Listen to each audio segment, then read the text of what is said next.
Good morning. It's 3 minutes after 10 and you are listening to James O'Brien on LBC. Strange days, strange times. I'm glad that no senior Tories come on this programme because given the proper questioning that they are always exposed to on their annual tour of local radio studios, if I had access to Home Secretaries or Prime Ministers or Cabinet Ministers or any of that, I'd be profoundly embarrassed, possibly even humiliated today by the ease with which people at BBC Cambridge and BBC Manchester managed to actually speak a tiny bit of truth to power and hold these jokers to account. And speaking of jokers, it's a mad election, isn't it? It could still be, it's probably still a year away, although whispers are growing that the cynical nature of politicking at the moment suggests it may be sooner rather than later.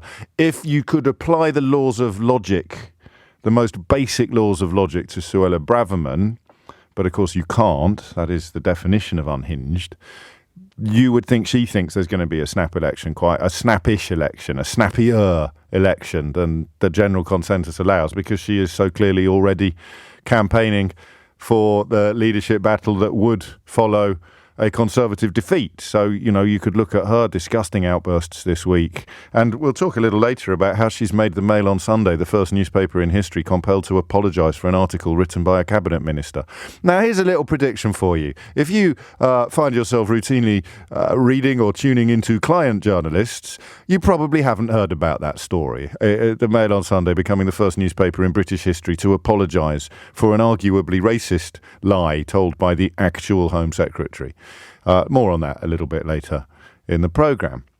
But I mentioned the sort of looming election for the very simple reason that you would struggle now to tell me on what platforms the Tories are going to fight. Now, you wouldn't, I don't think, be able to construct a PhD thesis on what platforms Labour are going to fight the next election. But in terms of promises or policies to make your life better, what do you think the Tories can do? Yeah.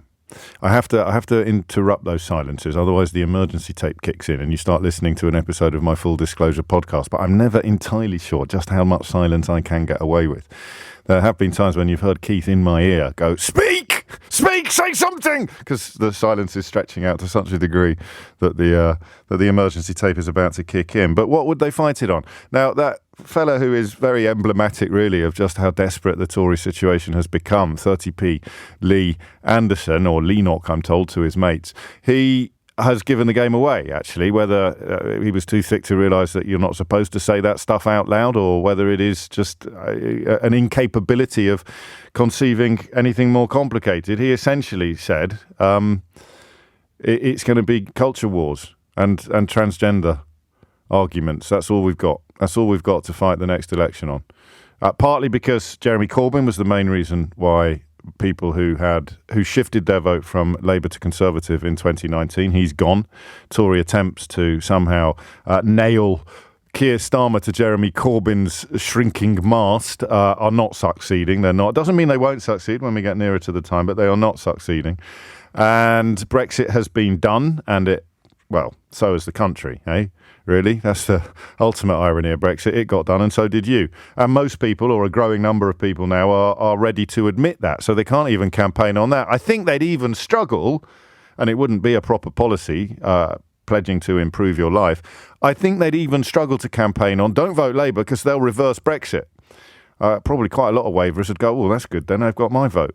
So they can't campaign. They can't campaign on any of the issues that they won in 2019 on. And if the numbers don't really support this, but outside the Westminster bubble, but inside the Westminster bubble, there is still a profound belief that Boris Johnson was possessed of some sort of electoral Viagra that reached parts other politicians could not reach. The electorate don't confirm that, but pretty much every right-wing commentator in the country remains convinced of it. But he's not there either, so you're not going to be able to have any Boris Johnson-flavoured vavavoom entering into the conversation either. So what the hell are they going to do? The maddest thing about Tory politics for the last 10 years or so is the shovel loads of cash that they have I think they're all Australian as well, which makes it even funnier. The shovel loads, barrow loads of cash that they have shipped to so-called advisors, whose only job really is to come up with what they call wedge issues, something which will be divided on. What a coincidence that a survey appears today suggesting that we're now a little bit more concerned about immigration than we were last year. Still less concerned about immigration than we are about, say, the economy or the health service. But just you wait until the newspapers start turning up the heat again, and old Nige, creepy Uncle Nige, gets down to Dover with his Fisher-Price binoculars and starts taking his weird little selfies again with desperate refugees in the background. You know, as that dial gets turned up, so will public interest or public concern about immigration. There's a story we'll get on to later about 1 million British children either sleeping on the floor or sharing a bed with a sibling, often a considerably older sibling. 1 million British children who haven't got a bed of their own. But hey-ho, let's get cross about 20 mile per hour speed limits being introduced into areas where people are more likely to be crossing the road. I digress slightly, but I don't, because that 20 mile per hour speed limit is a wedge issue. Sunak today reported he's going to come out. Daily Mail, always the place to go to when you want to find out how the manipulations are proceeding. Sunak's fight back in war on motorists. So, sitting around a table somewhere in SW1, they've decided that this is a wedge issue. I think the Uxbridge and Ruislip by-election probably helped, because although the Tories hemorrhaged votes in Uxbridge and Ruislip, they clung on to the seat by their fingertips, and the main reason for that was largely misinformation and propaganda masquerading as journalism being undertaken by various right-wing commentators and pundits, people believing that ULEZ was going to hurt them financially when it wasn't. Not saying it won't hurt anybody, but it won't hurt anything like the number of people that voted against it because they thought it was going to hurt them. So the Tories think, well, we can tell lies about motoring. That seems to work with the mugs that we conned with Brexit. And that there is the question that every Conservative activist and campaigner and politician is asking them. What's going to work? What lies will work on the mugs who fell for Brexit?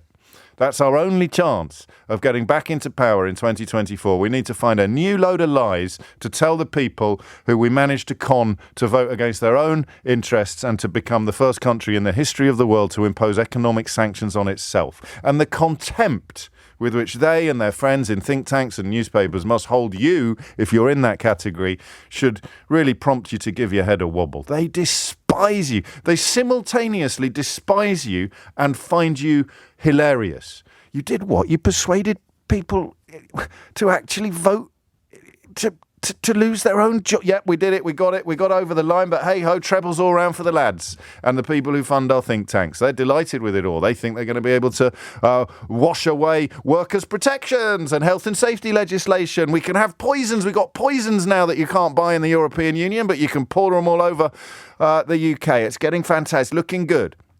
So that's how it works. So those are the plans. That is the plan. The very simple search for wedges. And they can't really find any, apart from the war on motorists, or in Suella Braverman's case, the war on the multiculturalism that has allowed people of her background to rise to the very top of British politics. Down with that sort of thing, she says, leaving Rishi Sunak too frightened to say, shut up. Don't be so stupid and disgusting. It's obvious that we live in a country where diversity and multiculturalism have succeeded. It's a work in progress, but our very existence in these very jobs is evidence of how successful it has been. So that can't work either. 12 minutes after 10 is the time. And then Labour gives them the occasional bone which they can't wait to start gnawing. And that is the 20% on private school fees, the potential increase of 20% on private school fees, the VAT being applicable now to purchases that parents make that is not currently applicable. So there's VAT on everything else that you buy with a relatively small number of exemptions. But if you're buying education for your children at the moment, you don't pay we don't pay VAT on it. And it's a fascinating political gambit, this.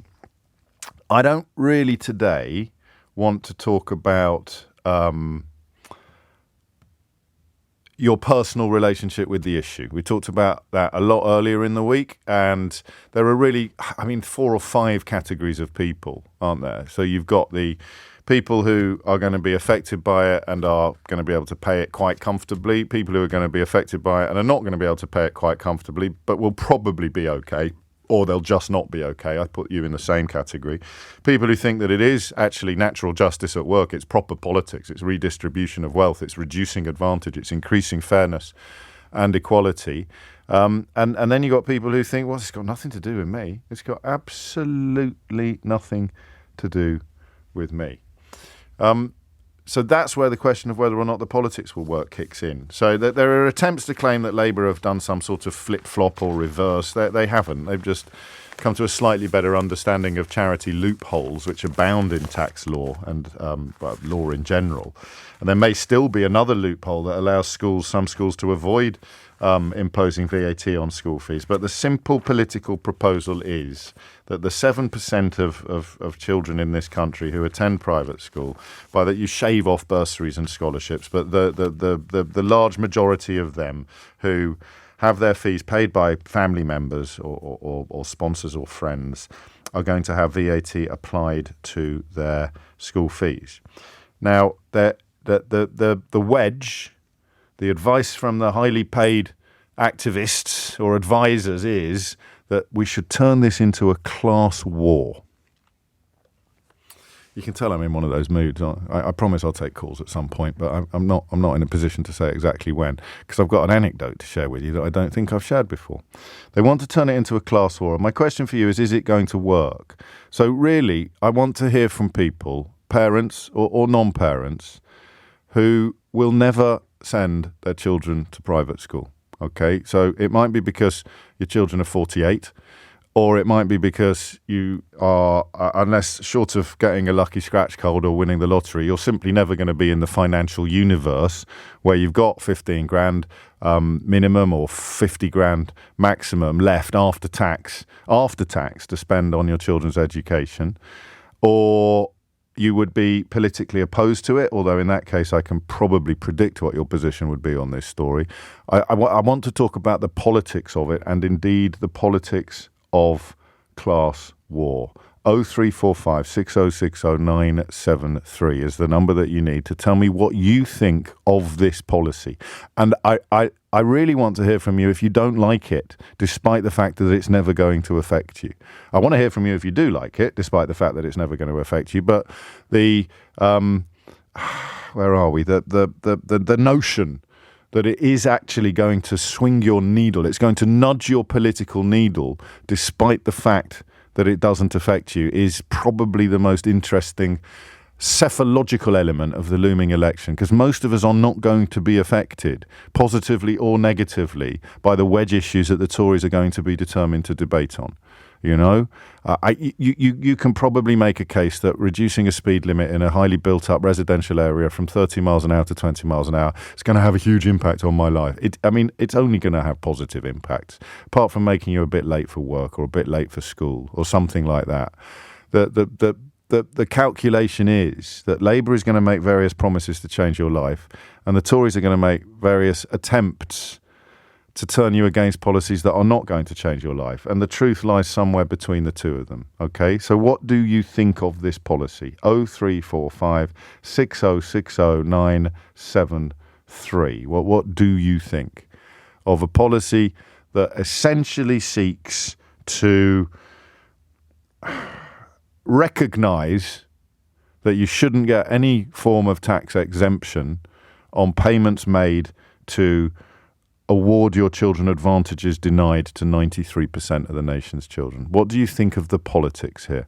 0345 6060 973. And then after the junction and before the calls start, I will share with you my personal, very odd and slightly traumatic experience of class war. I was a teenage victim of class war in circumstances that still make me slightly uncomfortable, because I thought I was on the other side of the class war. And an experience in the Museum Gardens in York in about 1989 made me realise that actually, for anyone watching from the outside, I was on the other side of the class war. 18 minutes after 10 is the time. So that's the question. You, as a voter, are not going to cast your vote according to Labour's school fees policy unless you are currently paying school fees and really, really, really resent, fear, or object to the idea of having to pay more, but for people who will not be directly affected by it, either through choice or circumstance, what do you think of the politics? The politics. 0345 6060 973. It's 10:18.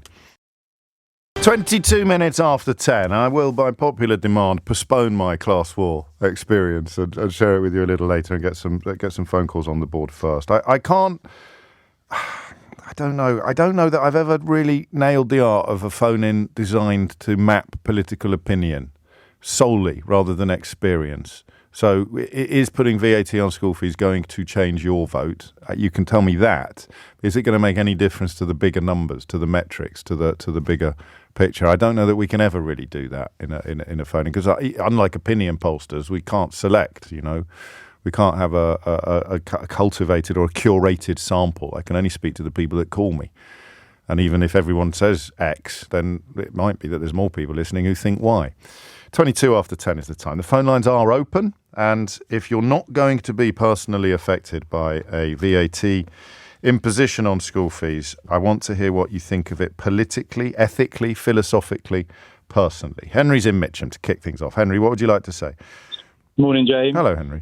We're very fortunate that we do probably have enough money to send our kids private, but we looked around a state school last night and have decided to send them to state. Quite a few of our friends are sending their kids to private school. I mean, the state school is extremely good, so that perhaps affects things slightly. Yes, so definitely. If you live in an area where you don't have a good state school, then that might influence. But we do have a good state school, and they're still sending them to private. Obviously, the VAT, there probably are some of our friends that are on the cusp of being able to afford it with that increase.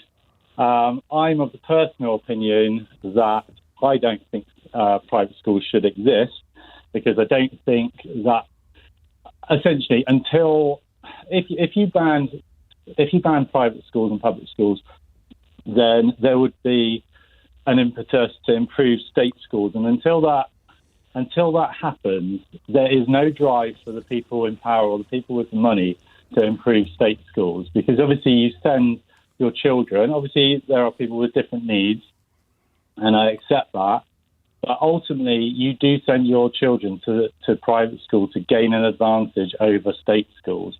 Now, I'm speaking as my wife went to private school, lots of my friends went to private school. Yes. I didn't, so I see it from both sides. Well, I think you probably see it a little bit more clearly, because I, with all my lefty credentials, as someone who is both a parent of and a benefit of private education, I balk at that bit that you said, the idea that you can't govern honestly on education issues if your children are not going through the education system that the massive majority of the electorate go through.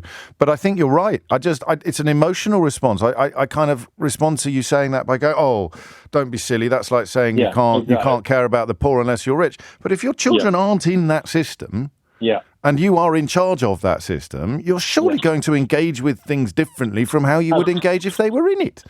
Absolutely. If let's say Jacob Rees-Mogg's children went to state school, there is no doubt there would be an impetus to improve state schools and up the funding. They would not be short of pencils and paper and other materials. Feeding children in the mornings or absolutely. So, until that happens, I admit it's quite black and white. Yeah. But essentially that is the case. I mean, I looked around private schools and the state school, and obviously the big difference is class sizes, and it blew my mind really that even in the lower years that there are, say, 8 to 10 children per class. I mean, obviously they're going to have a far better experience. Having said that, they'll have a better learning experience. They'll concentrate more. I mean, my state school was particularly awful. Was it? It wasn't horrendous, but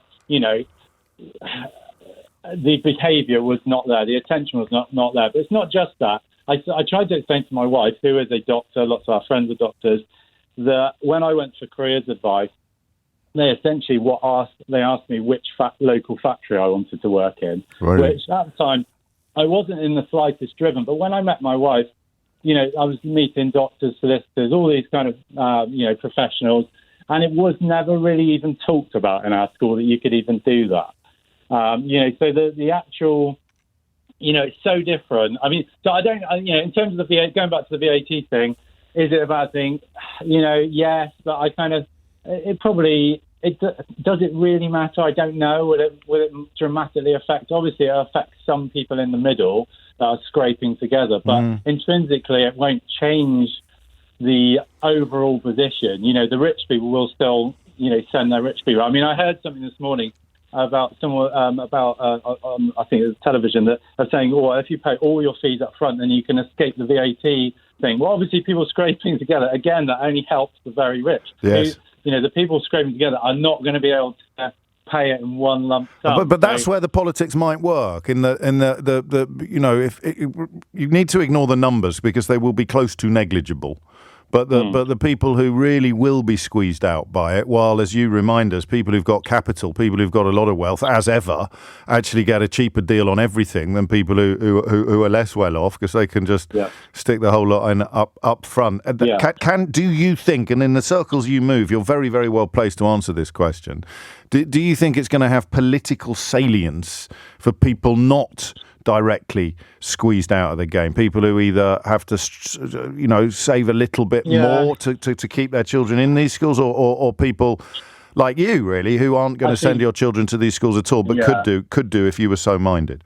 I think politically we're in a strange situation obviously,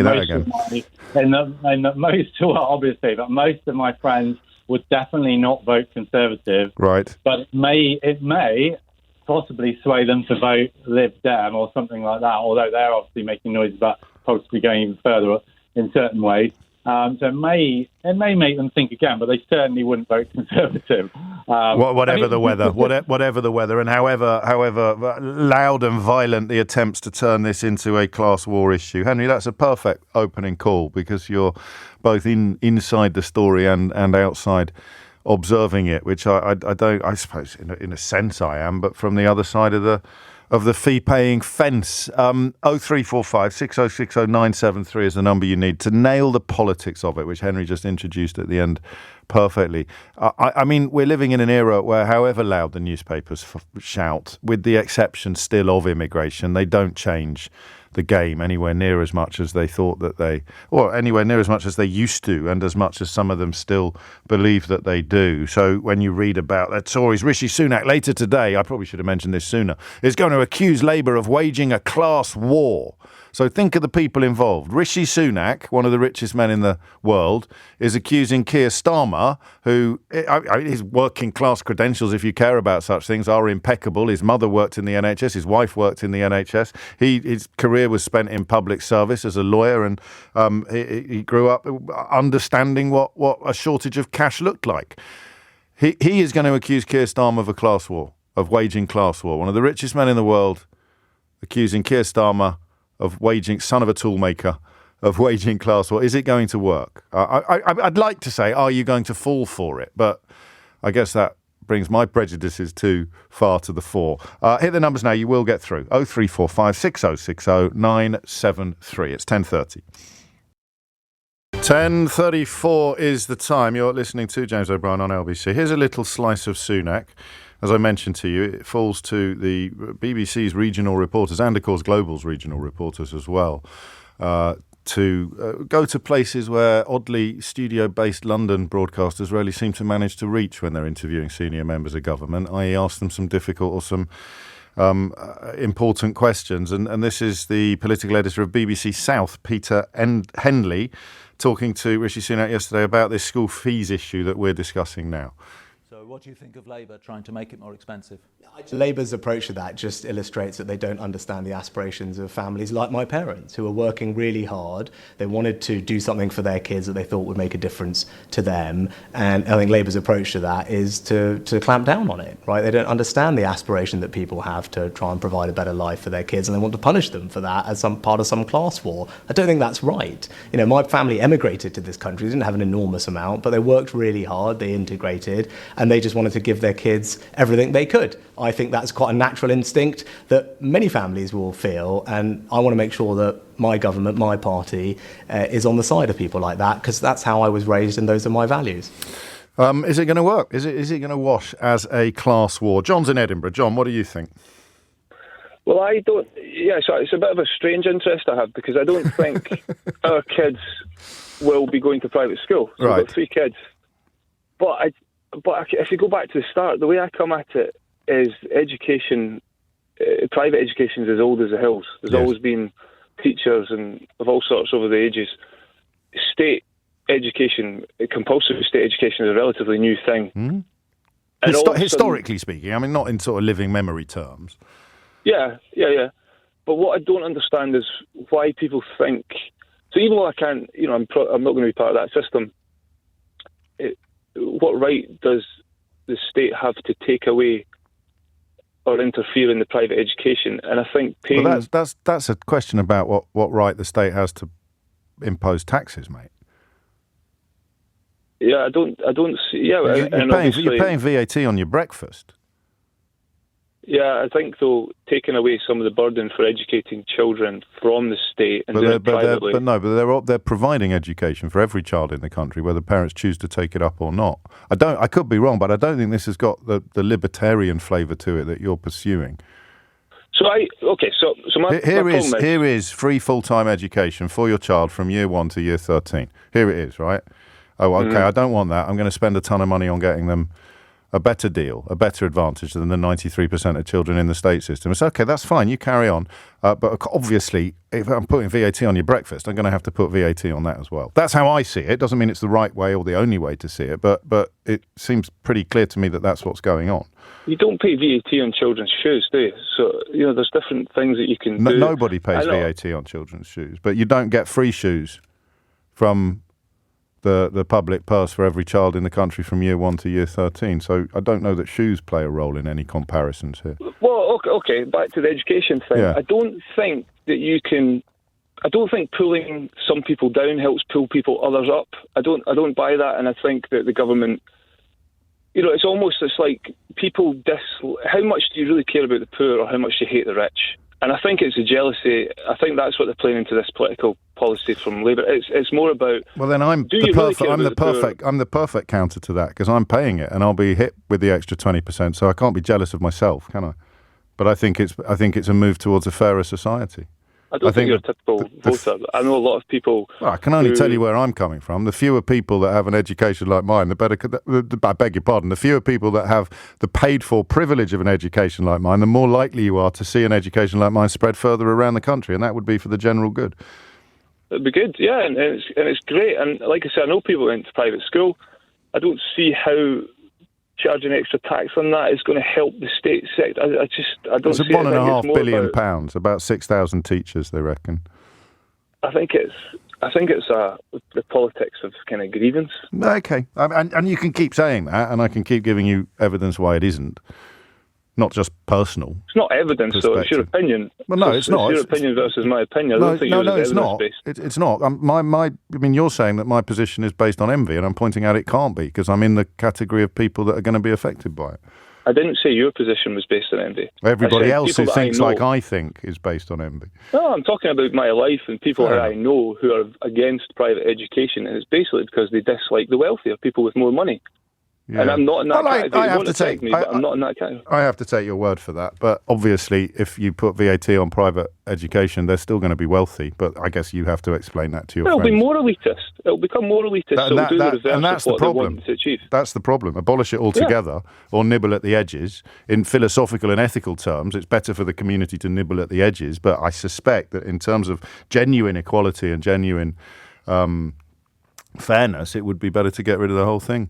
No Labour government's going to do that. Although in my lifetime, I sense I'm older than you, in my lifetime it was actually Labour policy. I had the remarkable experience of sitting in A-level politics class at one of the most prestigious public schools in the country next to a lad whose auntie was a Labour Education Secretary of State pledging to abolish private schools. It was a much more complicated family situation than that little vignette allows. But it was policy. It was for a very, very long time something that Labour pushed hard for, but that ship sailed. I think it sailed with Tony Blair, who of course was educated at a public school just down the road from where you are in Edinburgh. 10:40 is the time. Alan is in Bristol. Alan, what would you like to say? Oh, hi. Hello. Hi, James. about 11, 12 years ago, I was working in a very prestigious private boarding school in Surrey, where the fees were more than my take-home pay, for one student. What was that like? What was that? I mean, I think John has a point. I was probably a bit dismissive of it about some of this being motivated by resentment or envy. What was it like to know that you were getting paid less for a year than those children's parents were paying to send them to the place where you were? Well, but the kids themselves were fantastic, and it was a very, very easy place to work, in small classes and well-behaved students, and it was an absolute joy to work there. Any contact with parents, I hated that. Parents' evenings and parents getting in touch. Why is my child only achieving a C? We're paying you lots of money. And you were. So the parents, I didn't like the parents, and 95% plus of them, I would say, were in finance of some kind. They were, society's takers. But anyway, I'll just tell you my little story. Yeah, please. We had, I'm not sure when this was, if it was the last Labour government or the new Tory government, because it would have been around about 2010. I was there 2009 to 2012. And there was something being imposed, taking away charitable status from private schools. Is that right? But I think that's wobbled as a consequence of charity loopholes and the fact that it. I don't know the full details, but the headline is the VAT. The charitable status has been abandoned. Yeah. I remember that. So the chairman of governors got up, and all the other board of governors were there. They're all in grey suits. They're all bald, and for some reason they all had very shiny heads. But you see, you are now sounding like a class warrior. You can't object to the fact that they all wore suits, Alan, or had shiny heads. Well, no, all right, no, it was just interesting. It was comical. All right, so there's a homogeneity about them. Yeah.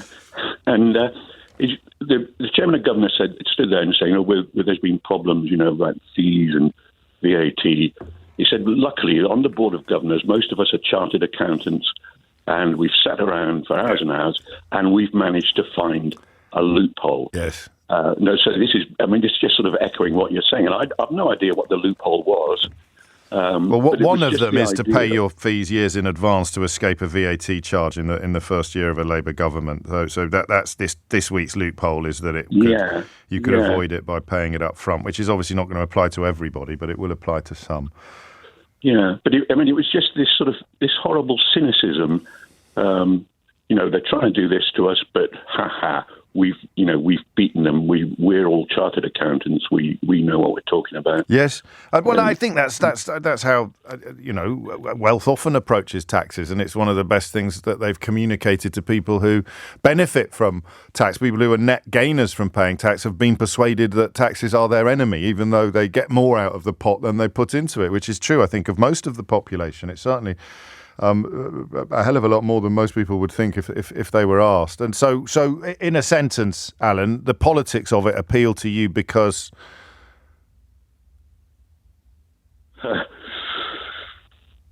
Well, I'm going to sound like a class war again, really. I said in a sentence. I didn't realise we were going to have so many pauses. Sorry. All right. Okay. All right. To raise money to go into state schools to bring, to have Rishi Sunak saying, if you pay money, you get a better education. Well, that shouldn't be right. Shouldn't be the case, no. And you're never going to move towards a world where it's not true until the access to the quotes better education is either non-existent or negligible. Amanda in Berkshire adopts the role of the parent I find most confusing, and I say that respectfully, Amanda, in that you're paying this money and you don't think it's because it gives your children an advantage. She writes, "This makes my blood boil. I thought we lived in a free country. There are multiple reasons to send your child to a private school, not just to give them an advantage, and definitely not just because you are rich, which I am not. And by contrast, why should I writes this text, to be subsidising private education. If a parent can afford $15,000 a term, why can't they afford $18,000? It's not the public's position to pay for something elitist. That's already provided for by the stat. And then tax exempt it on top is clearly ridiculous. Here's a little question to ponder. By the time I come back from this junction, I may have realised it's not quite as clever a question as I thought it was. But how come introducing ULEZ is condemned as a fundraising tactic that is not actually designed to clean air, but is designed to just put cash into the public coffers, as if that's suddenly somehow a bad thing to be doing? So ULEZ is bad because it's a fundraising tactic, and yet putting money on school fees is also bad because it's a fundraising tactic. It's 10:46. It is 10:49, and you are listening to James O'Brien on LBC. I think that the Independent Schools Council covers all private schools. So here's the thing. Here's the thing that sorry, I'm being a bit self-indulgent on this, but in terms of why I managed to still find stuff really, really interesting, even if we've talked about it a lot together in the past, partly come up with new ways. That's my job. Come up with new introductions, new ways of thinking about things, new ways of asking the question, but also things that still have the power to shock you. So we are talking about Labour's plans to put VAT on school fees. You currently pay VAT on your trousers, but you don't pay it if you're paying thousands of pounds to buy, as I do, an education for your children that you think is better than what would be available if you weren't paying money. That's what we're talking about, right? The Independent Schools Councils reckoned that there are, beginning of last year, there were 544,316 pupils at these schools. The fees, by the way, have gone up exponentially since I was at public school. The numbers now are staggering. 5% this year, 2% the year before, 6% in 2019. And it hasn't had an appreciable effect on the overall numbers. But so we're talking about, as a nation, as a country, this is what Rishi Sunak and Keir Starmer have put into the political mixer, 544,316 pupils, a tiny proportion of whom may be excluded from the education they currently enjoy by the introduction of VAT. Although personally I doubt it. I think it's what economists call an inelastic market, but we'll see.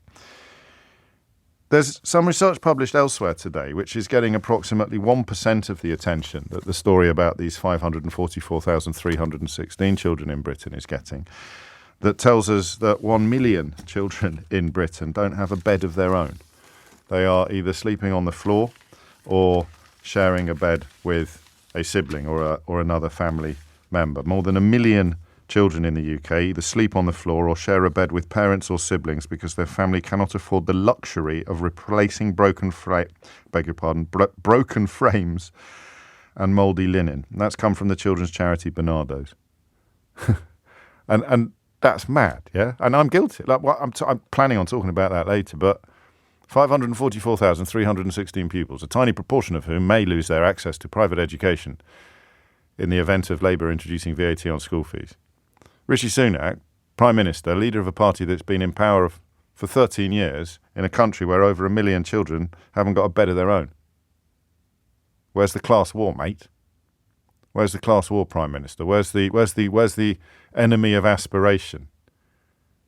10:52 is the time. Rosie is in Melverley, in North Shropshire. Rosie, what would you like to say? Hi. Hello. Lovely to speak to you. Thank you very much for having me on. You're very welcome. So I was incredibly lucky to be privately educated, as were my brother and sister, at quite a prestigious boarding school in Derbyshire.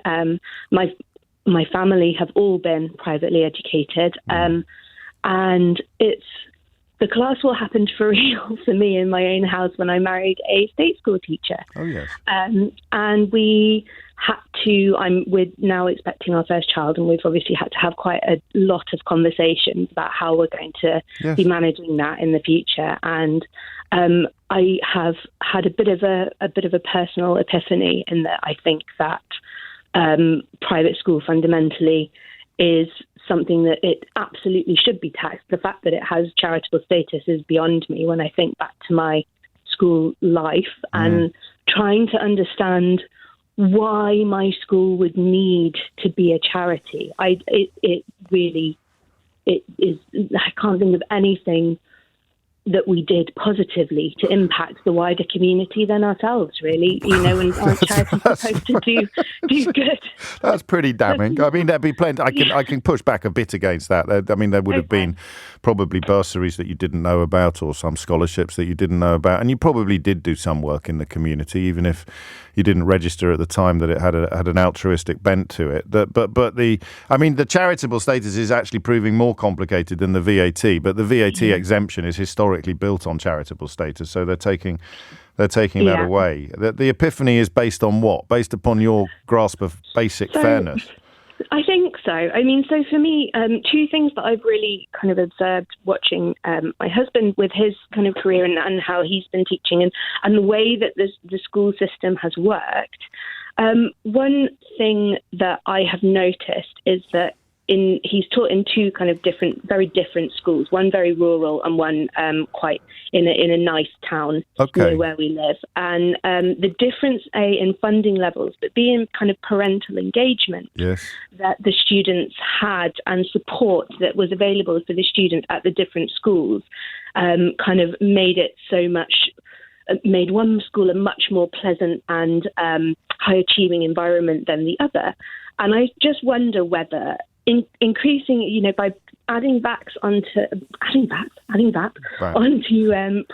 private school fees, would you push some parents that perhaps maybe have a little bit more, have a little bit more time to be extra invested in there, or the resources. Well, and inclination, because I mean, albeit that we both probably went to school with some people whose parents still subscribe to the Victorian notion that children should be seen and not heard, and they just sort of outsourced all the childcare. But for the more aspirational middle class, it is parents who prioritise education above other things that they could have spent the money on, and I think, like you, I think bringing those parents into the state sector is a win-win. Definitely. I think even just from seeing the difference in the kind of the PTAs at the two schools between the school in the state school in the nicer area where where the mums maybe weren't working, or they had additional resources to provide, to organise things like extra bake sales and all just the buy a amazing minibus things that so they can go on school trips, fundraising, all that kind of thing. Do you think? I mean, so you're in an interesting and quite specific cohort.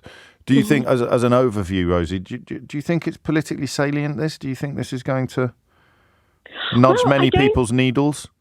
I don't see how it couldn't, really, because I think, you said earlier that 7% of children are privately educated. So the rest of the 93 of us are all going, well, yeah, fair enough. Well, there's another category that we missed, actually, that Tracy's been in touch to remind us of. She says that what about people that do use independent schools and will be scuppered by the plan but still support it, which is where I sit, writes Tracy. I don't think Sunak can turn this into Labour not understanding hard-working people and aspiration. Surely hard-working people that can't pay for it will just feel insulted, which plays into what Rosie was saying. It'd be interesting. I mean, they are desperate for wedge issues, and that's why today you're hearing about a war on aspirational middle classes and a war on motorists. Rishi Sunak casting himself as the hero you didn't know you needed to protect you from these class warriors and these people waging wars on cars. I just find it a bit daft, frankly, but that doesn't mean it won't work. This, after all, is the land of Brexit. Thank you, Rosie. Christopher is in Wandsworth. Christopher, what would you like to say? Oh, hi, James. Hello. Thank you.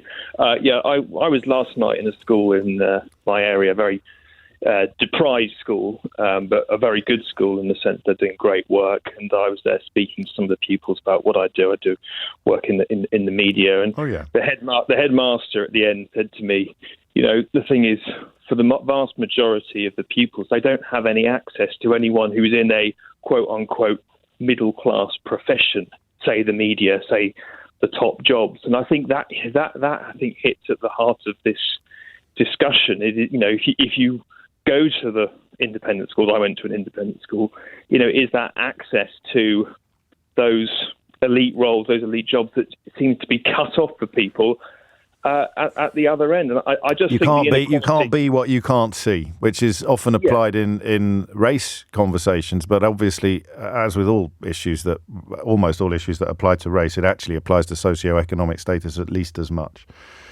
Yes, I just think it's gone too far, the inequality. You're always going to have some inequality, but it's just gone too far, as you made the point about 1 million children not able to have a bed to sleep in. There's got to be some kind of investment in the state system. After 13 years of austerity, which was neither necessary nor particularly well explained.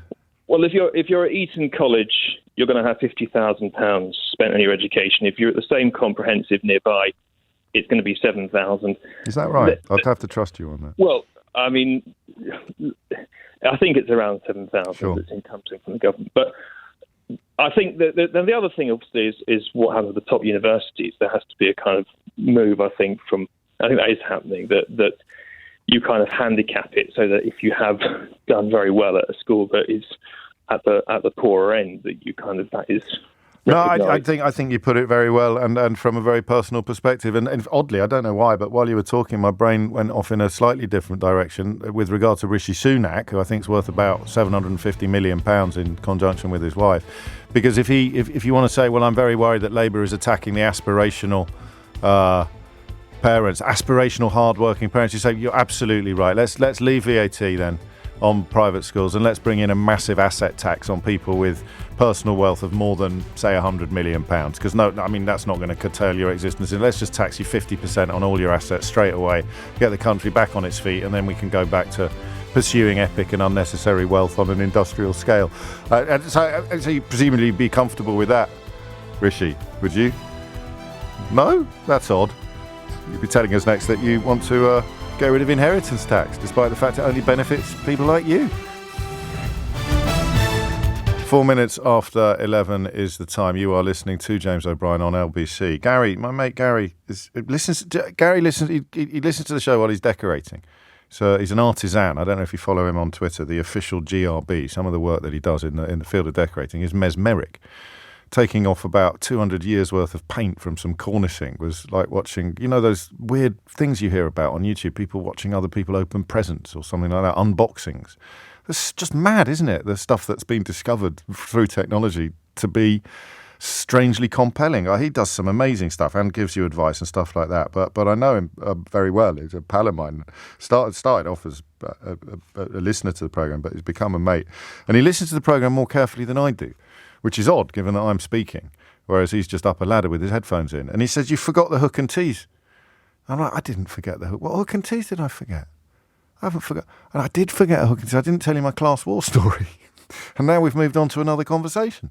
So I will have to endeavour to find a moment in the programme to tell you that story later, because I don't want to distract from the subject that we're talking about next. And I don't know for whose benefit I do the bit I'm about to do, whether I do it for your benefit or mine. When I talk to you about how this works, this bizarre relationship that we have together, the mornings that we spend together, and why some conversations go in different directions from others. So I feel guilty about the fact that I am much more drawn professionally to the story about the 500,000 children in private schools than I am to the over 1 million children not in their own beds.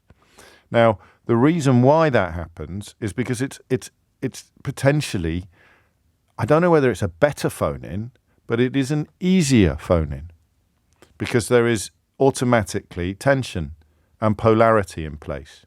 You can, and some days we choose not to do it in that way, but other days we revel in it. We relish the fisticuffs, the toing and froing. Here is somebody insisting that it's perfectly reasonable for them to get government help on buying educational advantages for their children, and here is someone to describe it as outrageous.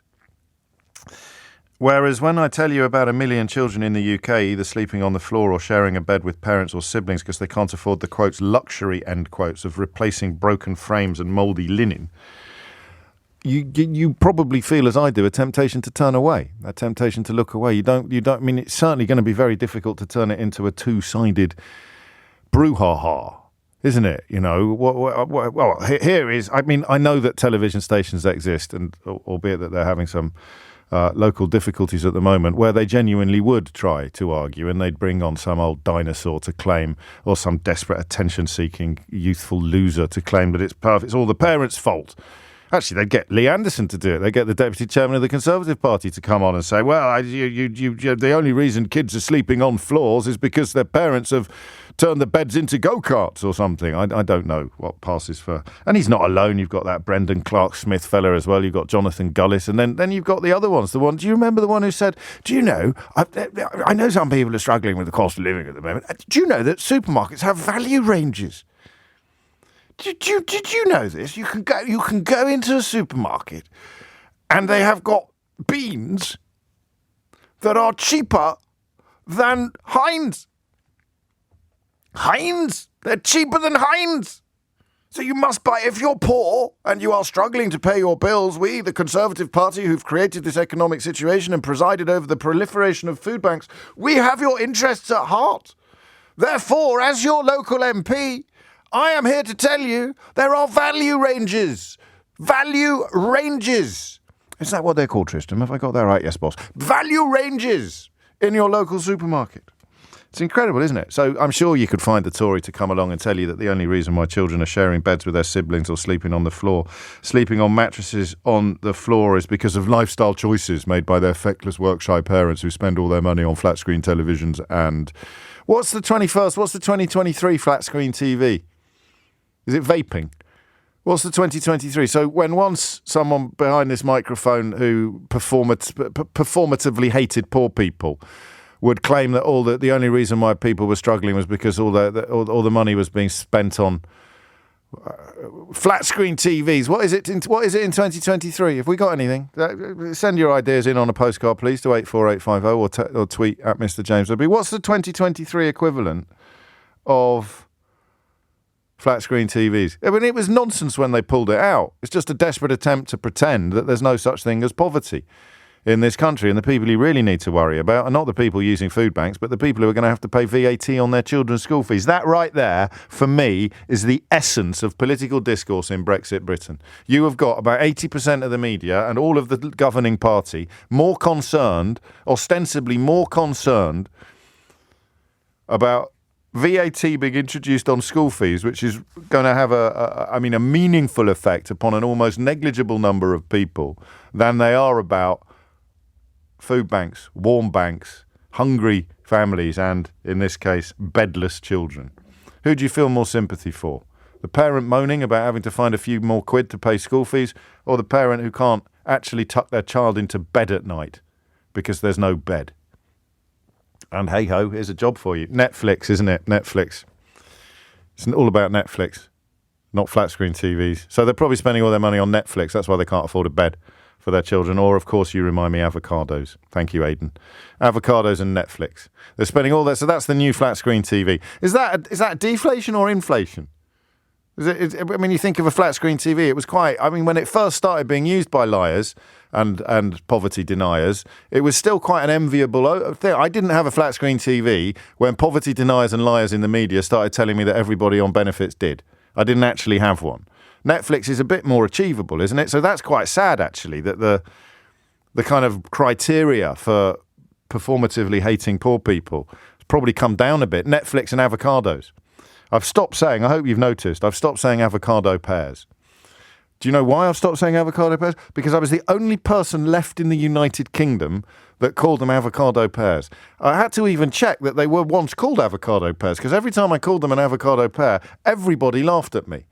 You laughed at me, my inbox exploded with people laughing at me, and my own colleagues who were supposed to be there to boost me and make me feel confident and bouncy before coming on air in the morning, my own colleagues laughed at me when I said avocado pears. They were called avocado pears in the 1970s. They were a staple of Weight Watchers, I believe.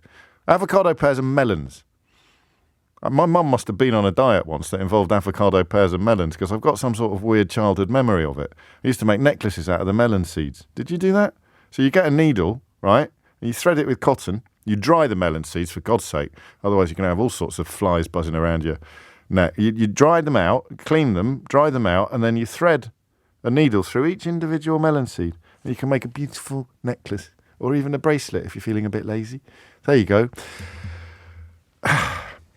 So I'm doing that thing where I'm trying to cheer you up, make you smile, keep you on board, because we're about to talk about something horrible. That's what I'm doing. That's why I lean more heavily into the conversation about private school fees, because I'm not getting my violin out for you, than I do into the conversation about children with no beds, because it makes me want to cry. And there it is. So what is a better story for the purposes of the time that we spend together every day? Private schools are a better story than bedless children. Why? Because it makes you want to cry as well. 12 minutes after 11 is the time. Bernardo's, the children's charity, says that increasing bed poverty reflects growing levels of destitution. Can you get the Daily Mail on line 2? I'm going to offer them an article about why there's no such thing as bed poverty. It doesn't exist at all. And for the next day's paper, I'll do a piece about, won't someone think of the private school parents having to pay VAT? Bed, no such thing as bed poverty. If you can't afford a bed for your children altogether now, you shouldn't have had them in the first place. There it is. A complete denial of the vicissitudes of modern life, or the fact that people who consider themselves to be haves can become have-nots in the blink of an eye or the flick of a finger. So that's why we don't do it. But we're doing it today. The charity says that increasing bed poverty reflects growing levels of destitution in which low-income families already struggling with food and gas bills often find they are unable to afford a comfortable night's sleep either. And I'll tell you for nothing, that makes everything worse. Any teacher will tell you that a tired child is a troubled child. A hungry child is a troubled child, and a tired child is a troubled child, and a hungry, tired child is not going to do as well at school that day as they would do if they were neither tired nor hungry. It's breathtaking. So about 700,000 children now sharing beds, while 444,000 are estimated to sleep on the floor, leaving them tired, anxious, and finding it hard to concentrate at school. I can't imagine you would want to jump in and phone me with the experience of what it's like, but I would be very grateful if you could share it. We will, of course, ring you straight back. We always do. But just give me the why of it, if you could. Give me the detail, because the headline is striking. The headline is stark. The detail is probably quite ordinary. So you know that the food bank, if you go to a food bank either as a donor or a volunteer or a user, and quite a lot of users are volunteers, you know. I think that is, I don't know, yesterday we had a conversation about what it means to be proud of the country that you grew up in, but that something makes me feel quite what the word is, admiration. Users become volunteers in food banks, but you will always be told that it's not just food, and that basic essentials like shampoo and soap, these are crucial constituents, non-perishable, ambient goods, I think they're called. You can wash the kids' clothes, wash the kids, wash yourself, wash your hair. All of that is of a great need in food banks.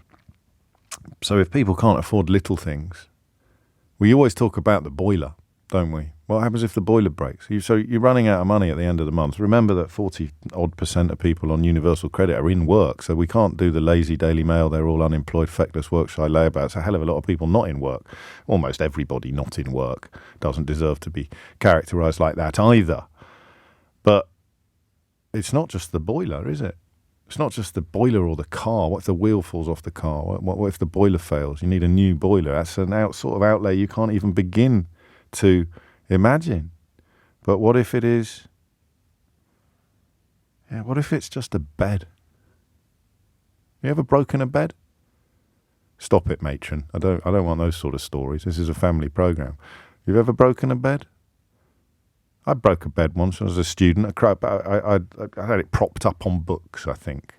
But that was suboptimal because, well, I won't spare you the details, but it used to fall apart quite regularly. And it wasn't a problem. I was a student. I was cool sleeping on the floor. Thought it was funky. Thought I was Withnell. My children haven't got a bed? That's a different story altogether. And remember, it's 440,000 sleeping on the floor. It's 700,000 estimated to be sharing a bed. So you haven't even got, I don't want to use the word privacy. What's the word I want? You haven't even got solitude when you go to bed at night. I read a poem when I was a kid. I don't know if this ever happens to you. Sometimes a line gets into your head in a way that you know it's never going to be removed. And it wasn't Kipling or Pam Ayres or one of the greats. I don't even know who wrote it, but the snuggly bits where the pillow fits. It was a poem about sleep. It was a poem about bedtime. And that still resonates with me because you're in your own space, you're in your own head, you're reflecting on the day. I used to do an audit as I got older. A little audit in my head of things that have gone well or things that have gone badly. And then when I got older still, it would be things I've got to do, essays I've got to write. And when, of course, I went away to boarding school, I took that line with me, the snuggly bits where the pillow fits. And even at boarding school, where you've got 40-odd snoring, grunting fellow pupils lying in some cases, 2 feet away from you. They're not lying in your actual bed. You've still got the snuggly bits where the pillow fits. But not if you've got your brother's feet next to you. You haven't. You haven't even got the snuggly bits where the pillow fits. What's that like? 0345 6060 973. And I believe it can happen very easily to people. I believe that a turn of the dice, a spin of the wheel, the fickle finger of fate, illness, unemployment, I believe it can happen to anybody. So I don't want any shame or embarrassment attached to this conversation. I want you to tell me why your children are sharing a bed with you or their siblings, why they're sleeping on the floor, and how it makes you feel. 0345 6060 973 is the number you need. And if you want, we can have a little look at the question of why we are all, you included, more comfortable talking about the school fees story than we are talking about this. 0345 6060 973. It is 22 minutes after 11, and I don't actually understand why it's confusing or, quotes, controversial, end quotes. I really don't. You can run out of money. How hard can it be to conceive of running out of money? You've got there's no one you can ring. You've already borrowed off you. You've got no money left. 3 days until any money comes in. You've got no money. And when the money comes in, it's all gone already on bills and food and essentials and necessaries. So if you need something big and unexpected and non-regular, like a bed, it's just not doable. Why is that so hard for people to understand? Especially when there are over 1 million children in the country who are without their own bed. I don't get it. Is it denial? Is it self-preservation? I don't want to think about it because then I'd recognise my own vulnerability. So I'd rather pretend that doesn't exist. If I pretend that condition doesn't exist, then my deep-rooted existential fears that I might one day end up in that condition will somehow be assuaged. I don't know. Gary's in Maidenhead. Gary, what made you pick up the phone? Well, morning to you, James. We spoke before. I'm the old chap that sleeps in the car. Okay. How are you getting on? Well, I'm still here. Well done. But, in the last year that things happened to me, I've seen so much stuff, but I normally go to the food bank on a Thursday, and anyway, I gave this, because it went too far away, and the children didn't look particular like they had a lot of energy. Yes, well, they wouldn't, would they? I mean, it's a circle of, I say deprivation, but because it sounds like such an ugly word, but that's what it is. You're right there. But anyway, this lady invited me in, just for a cup of tea, but I don't know all the circumstances, but her husband died and she got evicted from her last place. But the actual kiddies, they're sleeping on a mattress, which is on pallets on the floor. There's no carpet. She's got, there's nothing there. What's changed there? Because you would once have got a grant, wouldn't you? I'm going back 30 years when I had some knowledge of the system. You could get some sort of grant for an absolute essentials if you were moving into a new place, but then eligibility becomes an issue then, doesn't it? And not everyone's going to be eligible. Well, especially if it's not permanent accommodation, you're not going to be eligible. There are some of these places, furniture with people in needs, and I said I know of one place, and I'm going to pop round there later just to see how things are. But initially, like I say, and then you've got Richie that you were talking about. That, the difference now it has gone way too far. Well, it's the conversation, isn't it? I'm trying to explain, or at least to work out there why, it's even listening to you, Gary, and not being able to do anything to help you, that there is a temptation to turn off. Do you know what I mean? It's that kind of, if I pretend you're not there, then I don't need to worry about the things that you're describing to me. Well, I mean, in some ways, I'm glad what's happened to me has happened, because 10 years ago, I would have done exactly what you've just said. But now that I've seen, a bit like taking the red tablet in the Matrix, I actually see what's going on. I just wish I could win the lottery to help the people that I know of that are more worse off than me. And of course that reminds us that the point I was trying to make somewhat clumsily a moment ago about the number of people who use food banks also, or later when they're on better circumstances, become volunteers in food banks, certainly become donors, is I think you've just nailed the essence of that process in a way that I failed to do. Thank you, Gary. And I mean that there it is, just the commonplace nature of a mattress on the floor or raised on pallets. That'd be to avoid getting damp. I mean, how can it be normal in modern Britain? I see Andrew Neil today tweeting about growth as if we should be celebrating, or you've got claims that we're the 5th largest economy in the country. You can see why people would rather not talk about the fact that there are 1 million children in the UK either sleeping on the floor or sharing a bed with parents or siblings. But, I mean, even if you want to avoid the detail that Gary's just shared with us, you could ask the question, why? And how have we ended up with a Prime Minister claiming that Keir Starmer is waging class war by talking about private schools? It's quite bizarre, isn't it? I'm increasingly persuaded we're not a normal country at the moment. Betty's in Newham. Betty, what made you pick up the phone? Yeah, I think the conversation directly, I've always been wanting to talk about it more. I think this is the right platform to say something where someone can hear, or they can hear you clearly, because I've been in a one-bedroom with my 5 children. My son is almost 18, sitting his A-levels. He's going to sit his A-levels. My daughter, 16, 14, 5-year-old and 4-year-old. And, definitely it's all about bedding. You bed. But all the time we've slept in this one bedroom. It's full of damp, condensation, infested with bed bugs, everything.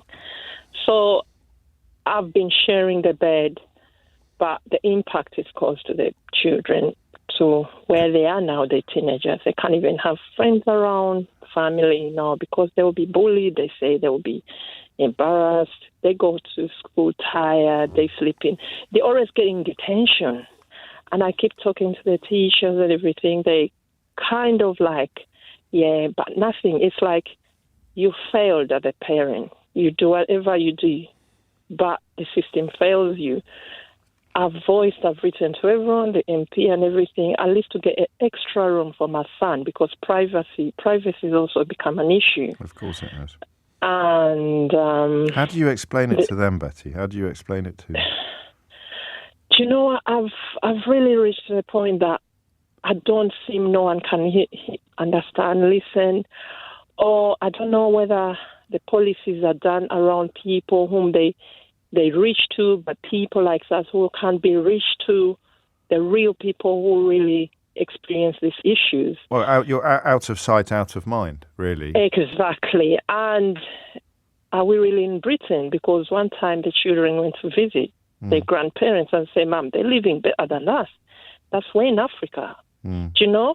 So they're losing hope. They're seeing they're in Britain, but the place they're in, it's like, we came here to look for green pasture, for them to get better life, better. Yes. This is a few, but their childhood experience is really having no effect on them, mentally, physically, and they're thinking twice.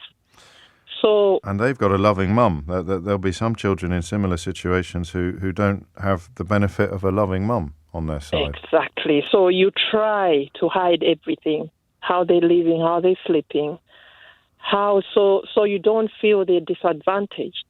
You don't feel they need to be bullied. They don't want to know. They don't want their friends around to know their situation. When their friends come to pick them up, they have to meet them miles away from home. All these things, hiding away, losing their confidence, their self-esteem, their worth, just because I can afford the private accommodation, I can afford the mortgage, No, this is where. But remember, these are the children. These are the future children of Britain, or what? They're going to benefit. So where do mothers like us really? Sometimes someone told me it was your choice to have children. Okay. Oh, I'll be getting texts in a minute asking why you've got so many children if the circumstances are so bad. Exactly. Yes. So, Here's one already. Here's one already. So, I have children. That is out of control. I'll bear children. But does it mean to put me into such a situation because I've got the children that I can't be able to look after, or I need the system to look after for me? No. Yeah, I'm doing the best. They're not violent. They're not out there as trouble. They're not they're not these children that you find on the streets or doing anything. No, they're in education. Definitely, they will be benefited from them. One day they will put something into the country. They will be of benefit to the country more than even I.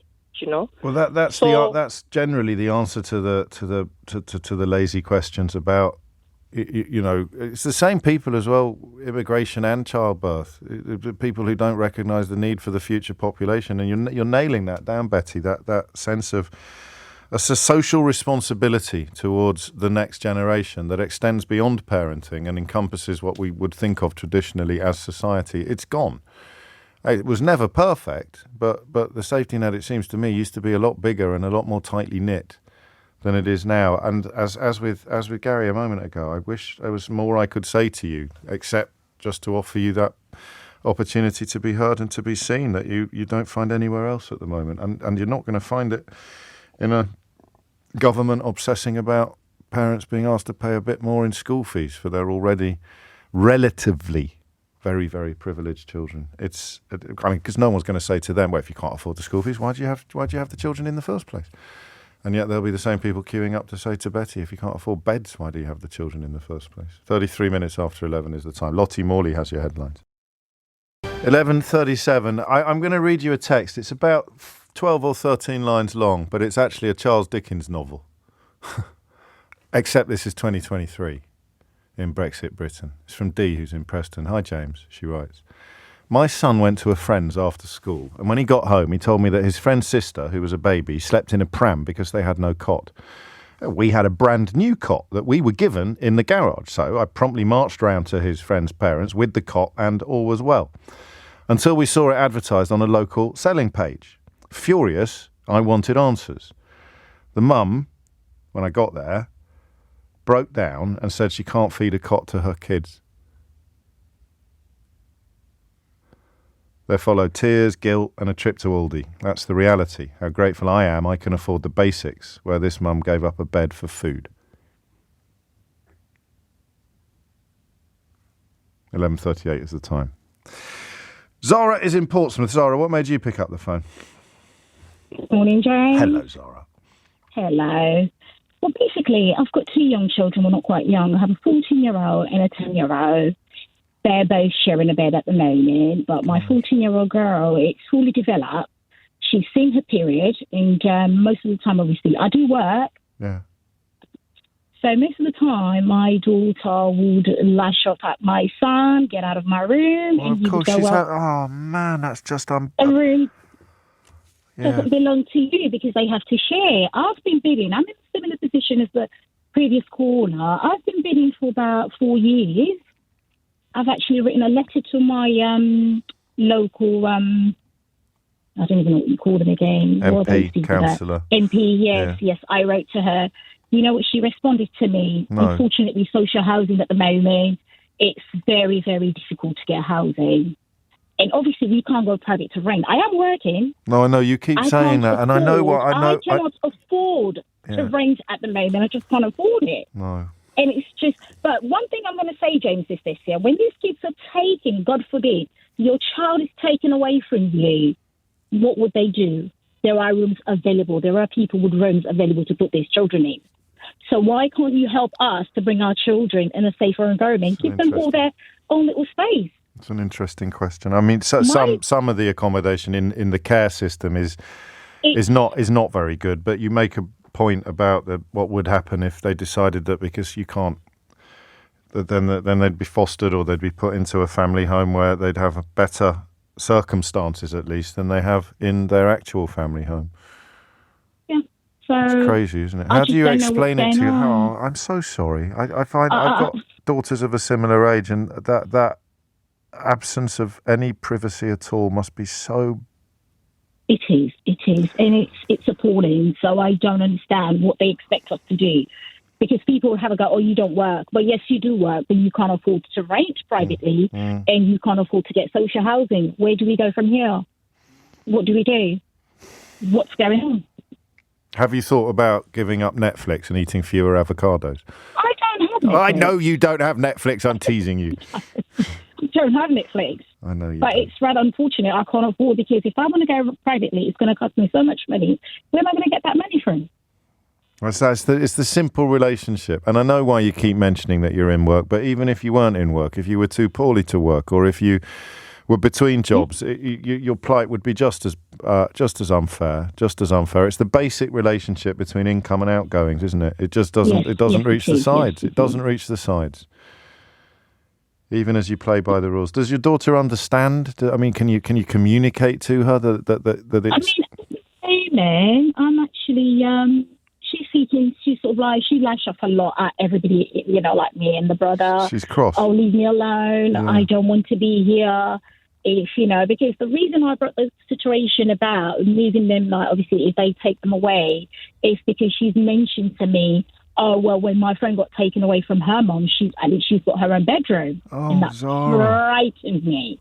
That scared the living daylight out of me. For my child to say that, when my friend was taken away from her mum, but she's got her own room. She doesn't mean it. So the previous lady said, my daughter can't even have her friends round, because obviously she's sharing with her brother.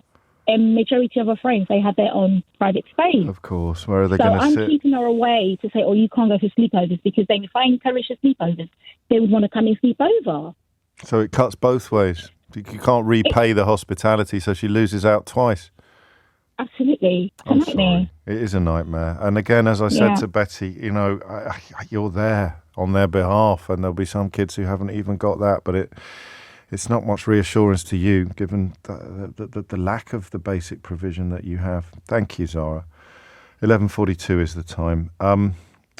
I can't leave the politics out of it. And it is, I say, guilty as charged. We lean into the conversations about private school fees a lot more enthusiastically than we lean into this. And yet Zara and Betty and others are out there every day listening to us talk about whether or not people really need to use food banks, or whether or not parents who are going to have to pay VAT on school fees are getting the support they deserve. And one of the richest men in the world accusing the son of a toolmaker of launching a class war from the top of a party that's presided over this for 13 years. 11:43 is the time. Robbie's in Sidcup. Robbie, what would you like to say? Hi, James. Love the show. Thank you. Let's go.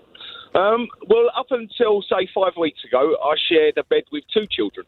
So I used to have a 10-year-old and a 3-year-old, and myself in a double bed.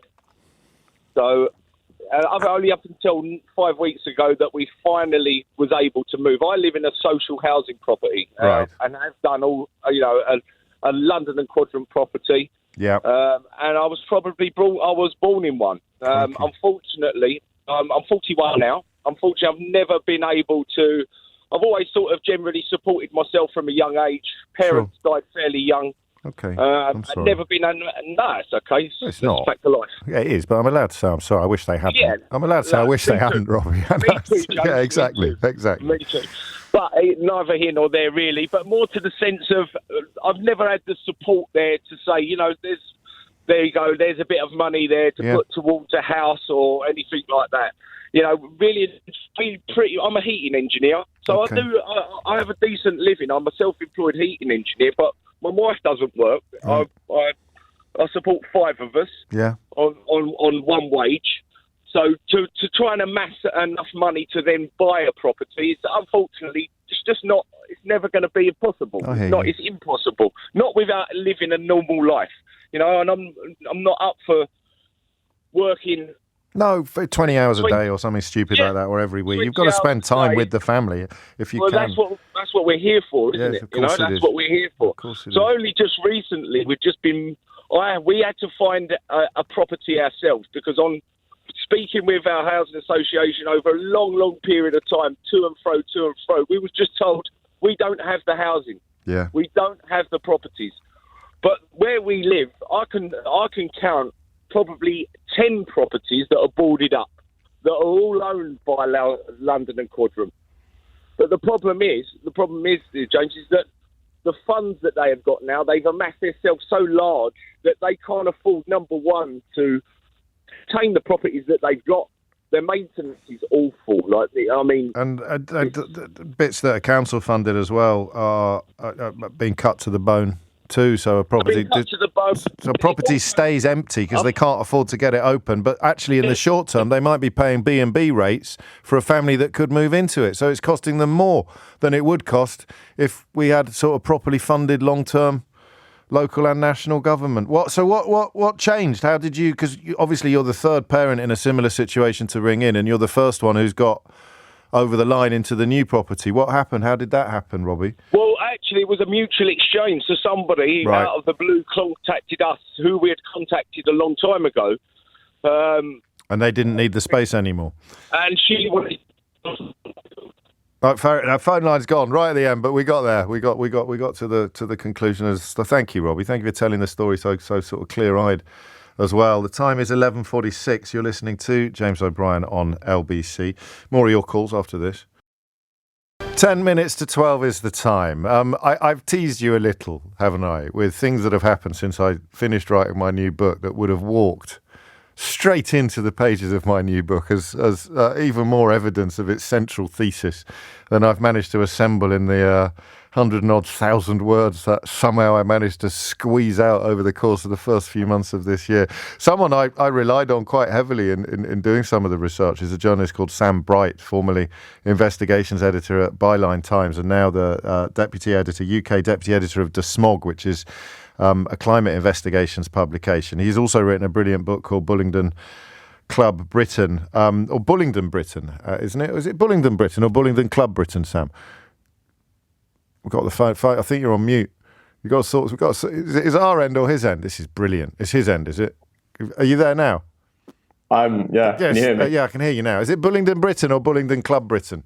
Bullingdon Club Britain. Oh, my bad. Oh, sorry. So now the producer's cross with me because she thinks that I was ignoring her notes instead of... Oh, forget about it. Well, at least everyone can tell that we're live. So the reason I mentioned Sam's book, and indeed my book, is because this story that unfolded yesterday could not really tick more boxes about this ludicrous ecosystem of Tory party, so-called think tanks, really secretly funded lobby groups, and, of course, the right-wing media. I mean, even with your knowledge of this world, this story yesterday was a bit of a doozy, wasn't it? Oh, it was a cracker. I think it just epitomises that ecosystem, as you've called it, James, that exists between these Tufton Street think tanks. Well, they call themselves think tanks, and essentially they're lobby groups for free market ideas, low taxes, less regulation, less environmental standards, and how they spoon feed that to the media, which is then distributed throughout Westminster and the public at large. Yeah, it was a staggering story. Because what they happened to spoon feed yesterday, and I think we're talking about a think tank called Civitas, which, if memory serves, was originally part of the the Institute of Economic Affairs. Is that the one? And then it kind of hived off because even they realise that they can't all turn up from the same organisation every day on every other radio and television programme in the country without someone smelling a bit of a rat. So they're constantly setting up and regenerating new outfits. They shared some quotes, research end quotes, into net zero that the Times, the Daily Express, the Daily Mail, the Spectator and the Guido Fawkes hate site all regurgitated unquestioningly, but there were some fairly glaring errors in it, I gather. Yeah, exactly. Spot on. So they claim that achieving net zero by 2050 will cost £4.5 trillion, so big, scary number, equivalent to £6,000 per household per year. So pretty hefty sum during a cost of living crisis. Except that the report confused electricity output, in particular for onshore wind, mistaking megawatts, which is the overall output, and megawatts per hour, grossly exaggerating the potential cost of building new onshore wind, which, of course, the Conservatives have blocked in recent times, and putting that cost at £860 billion, which is... Yeah, you think at that point someone might... That's the point at which you tap your calculator, isn't it? And you think, really? That can't be right. Unless, of course, you're a kind of blinkered ideologue, in which case the bigger the number, the better the jackpot.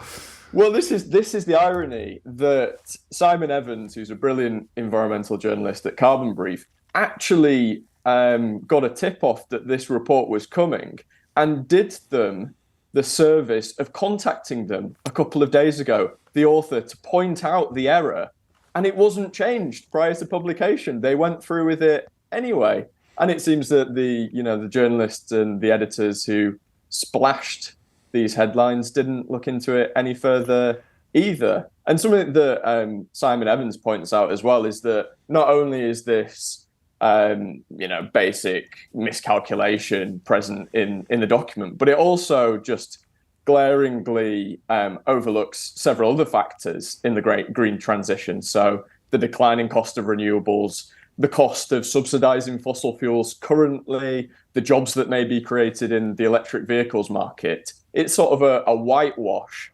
for a pro-fossil fuel industry. Of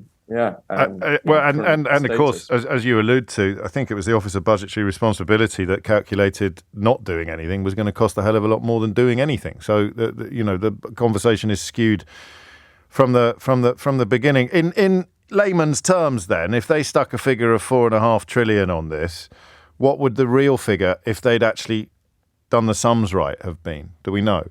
We don't exactly know. They've acknowledged the errors in the report. Have the papers acknowledged it? Go on. Specifically in this section, they've acknowledged the errors. They haven't acknowledged that overall it misleads on the issue of net zero. I believe the Times has put an update on its piece. I'm not sure about the others. Okay. But I mean, as you acknowledged, the Climate Change Committee that advises the government and the Office for Budget Responsibility say that the cost of net zero will either be negligible or will actually benefit us because we'll have coped with the adjustments that have to take place as the climate changes. It makes for breathtaking reading, even for veterans of this swamp like you and me, claiming that moving to developing electric vehicles could cost 114,000 jobs, and then quoting a study that said, in the same body of work, quoting a study that said the electric car market could support 246,000 jobs by 2040. It's head wobble time, isn't it?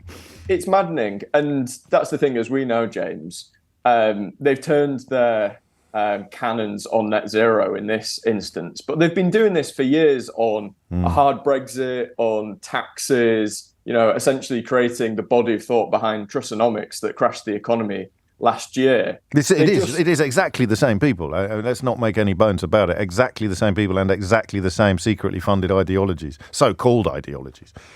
Yeah, exactly. And, they move on to a new policy area, every 6 months or so, but they still seem to be underpinned by the same illiterate science and economics that caused our problems this time last year. And yet there's only a handful of people like you and me, sadly, and a few other it will catch on. Calling this out. It will catch on. Onwards.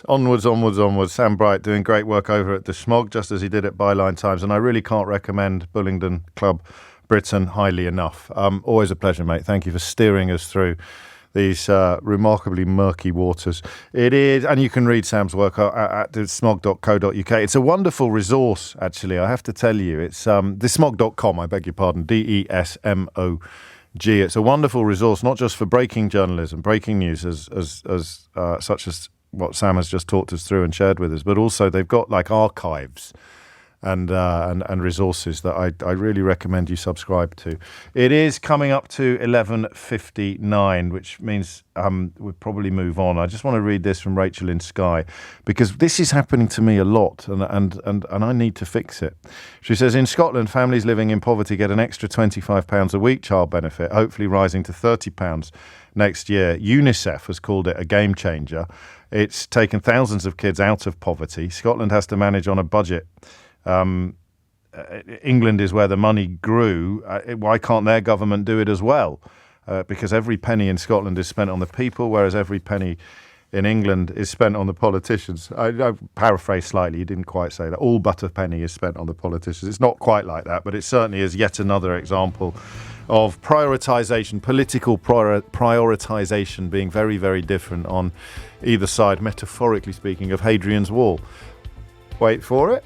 And speaking of Hadrian's Wall, you will no doubt have seen the story about the felled tree, the sycamore, that has, dominates newspapers today. The Daily Mail's got it on its front page. Look, they were never going to put the million kids without beds on their front page, but a chopped down tree makes it to the front page of the Daily Mail, and I find myself drawn to the humanity of the story, actually, not the dendrology. Look it up. Not the dendrology of the story, but the humanity. Why is this story so upsetting? 3 minutes after 12 is the time.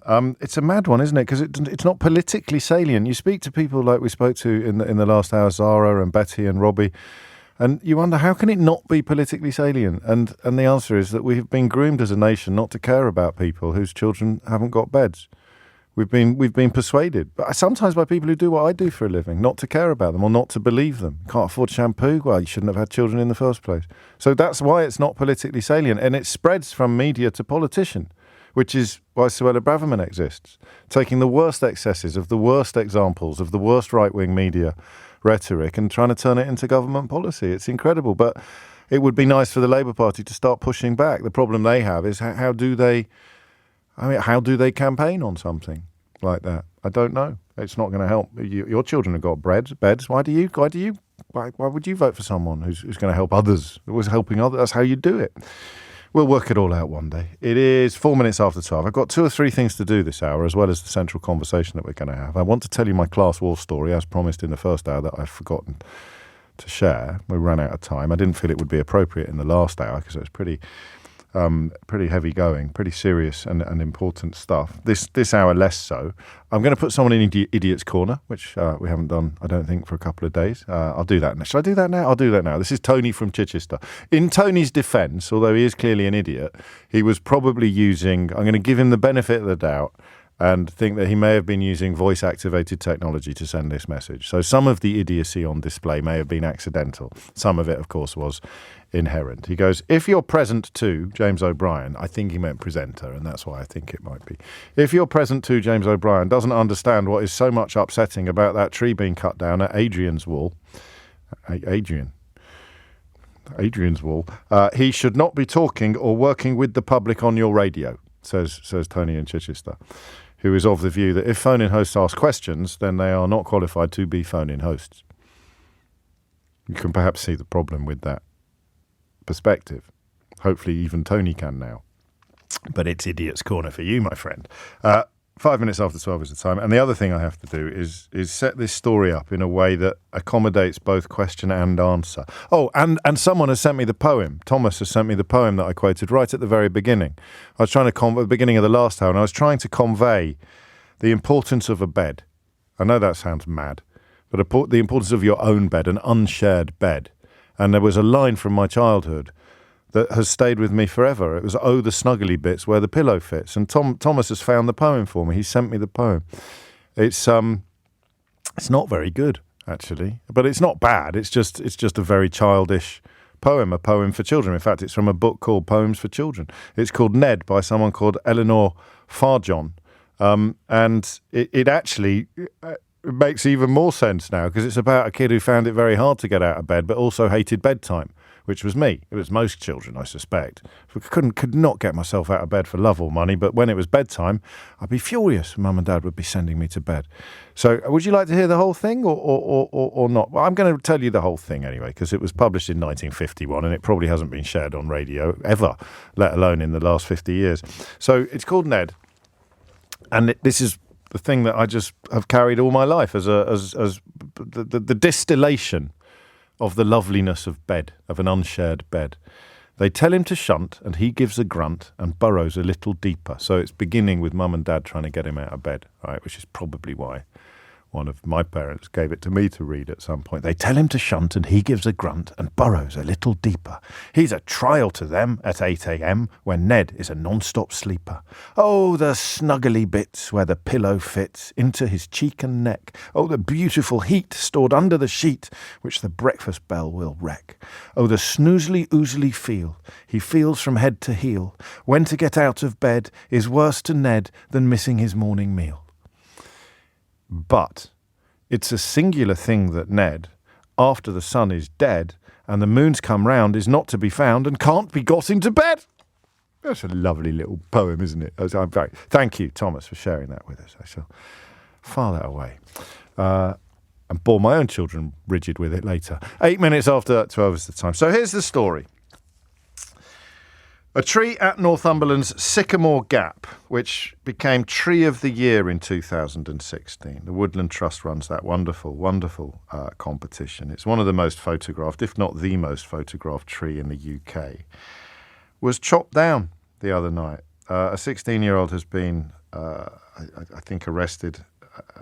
He was in police custody this morning, but I think I heard on the bulletin that he no longer is. It was 36 metres tall, and what made it so spectacular and so photographable, if that's a word, was the way that it sat almost symmetrically in the centre of a gap in the wall. So you've got rising sides bordering both sides of the tree, going up to 36 metres tall. It's not in the wall, it's in a dip in the Northumberland National Park. It's an absolutely beautiful tree and a beautiful picture, and it would appear that someone has chopped it down. Do you know, my wife said to me when we were talking about this yesterday, she said it'll be some social media thing.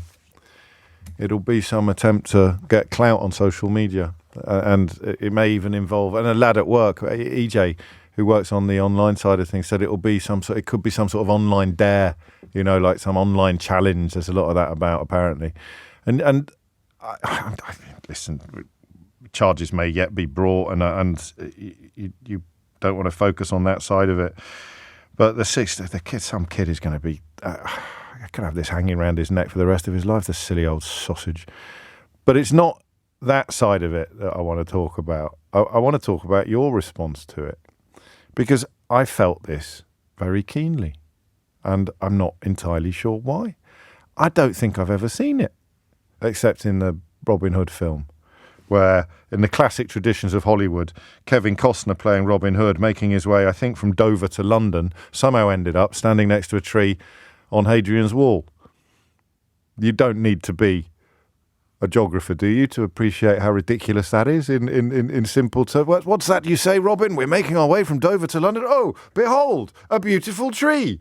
And anyone who was familiar with the view would have known that tree sits, pretty much 9/10 of the way to Scotland. It sits in the middle of the Northumberland National Park. So that is some detour. That's some detour. It's a miracle he ever got his hands on the Sheriff of Nottingham, making his way from Dover to Nottingham, possibly, rather than London. You still go nowhere near Northumberland. You go nowhere near the Sycamore Gap, as it was called. But I've certainly seen pictures of it. I think, again, talking to my wife about it yesterday, she's seen it. She's seen it in the flesh. She thinks I have. I can't remember, and I mention that not just to highlight how Swiss cheese my memory is these days, but also to highlight that I don't have a personal investment in it. I can't remember wrapping my arms around it or feeling its sort of bark. I don't have a visceral personal memory inside. Why are you laughing? This is the way I said bark. Did I sound like Alan Partridge? I did, didn't I? Oh, no. So 12:11, I've got to keep this up till 1 o'clock. There's no personal connection with it. And yet when I read the story and when I saw the stump, when I saw the stump, I felt awful. I felt awful. Why? We're not going to get a better caller than Nick got this morning. Nick took a caller from a fellow whose granddad, I think, had run away to sea practically, been imprisoned in the war, and his sort of lodestone, if that's the right word, for memories of home was this tree. So that family will be dealing with some real heartbreak today. But for the rest of us, what is it? There's two questions here. It might actually be the same question. What is it about trees that speaks to us inside, that speaks to something primal? That's part of the answer. It speaks to something primal. Anyone who was listening to Mystery Hour last week when the botanist James Wong rang in will already have some beginnings of an answer to this. But what is interesting for us this hour is that some of it is conscious and some of it is unconscious. Why? What do trees do to you? 0345 6060 973.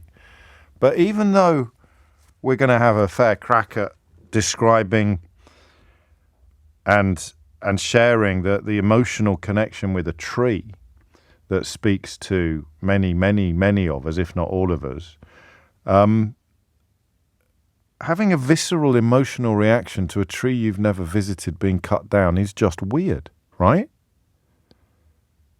So what's that all about as well? Hit the numbers now, you will get through. 0345 6060 973 is the number to call. I don't think, even though I'm in full Partridge mode today, I don't think we can't take calls on favourite trees, can we? It just doesn't. I'd love to, but I just don't think it's going to work on the radio because it's quite visual. It's quite a visual thing. I'm laughing at my own things I haven't said yet.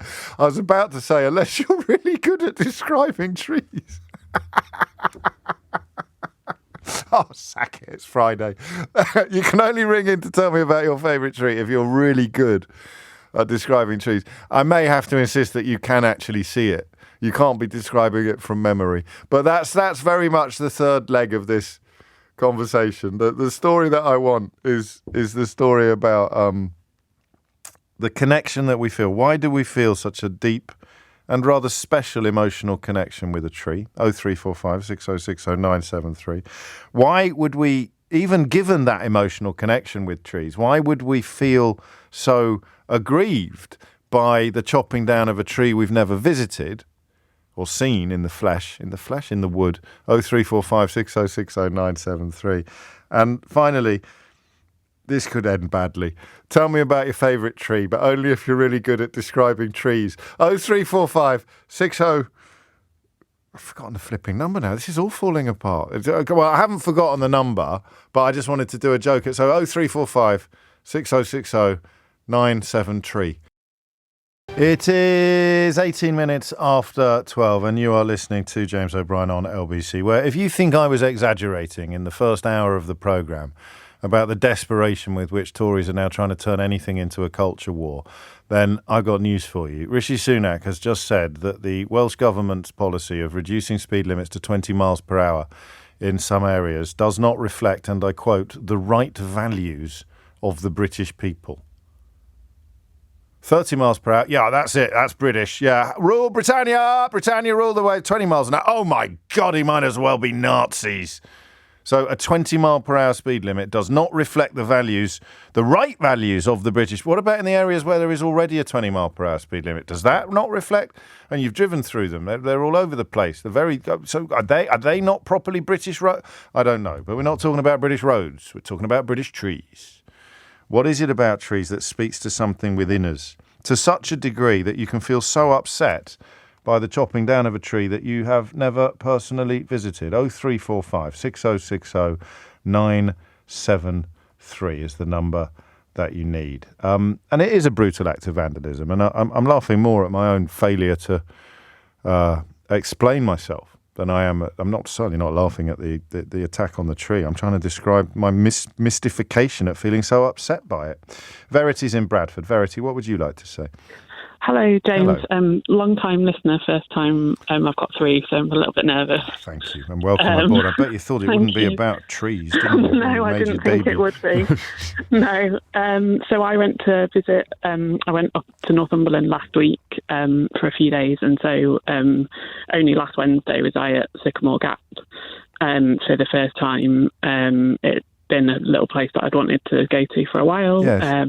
Obviously watched Robin Hood, the Robin Hood film, but it was amazing to see it in the flesh, and it was a beautiful late summer's day. I don't know that there'd be a bad day to see it because it's framed itself, it's framed by nature in such a beautiful way. But obviously, a sunset or a sunrise or a misty morning would add elements. But it's beautiful by definition.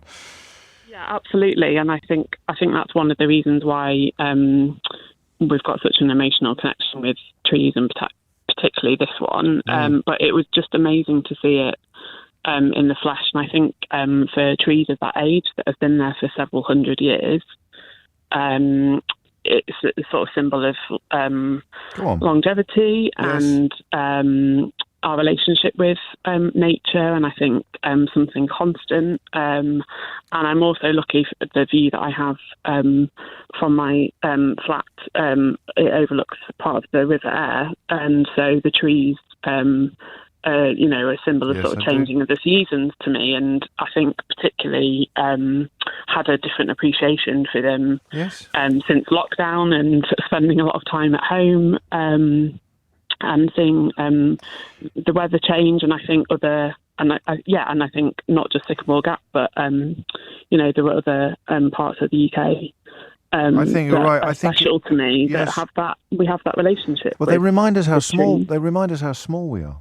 Actually, So when you mentioned that about, how old was this tree? Do we know? Was it? I think it was about 300 years old. I think that's what I read in the Guardian yesterday, but I'm not sure. No, but it would be. Right. So that reminds you that sometimes I find it very helpful to be reminded of my own insignificance, because particularly if you're struggling with something and you sort of, in the great scheme of things, I'm not even going to be around as long as that tree. It doesn't.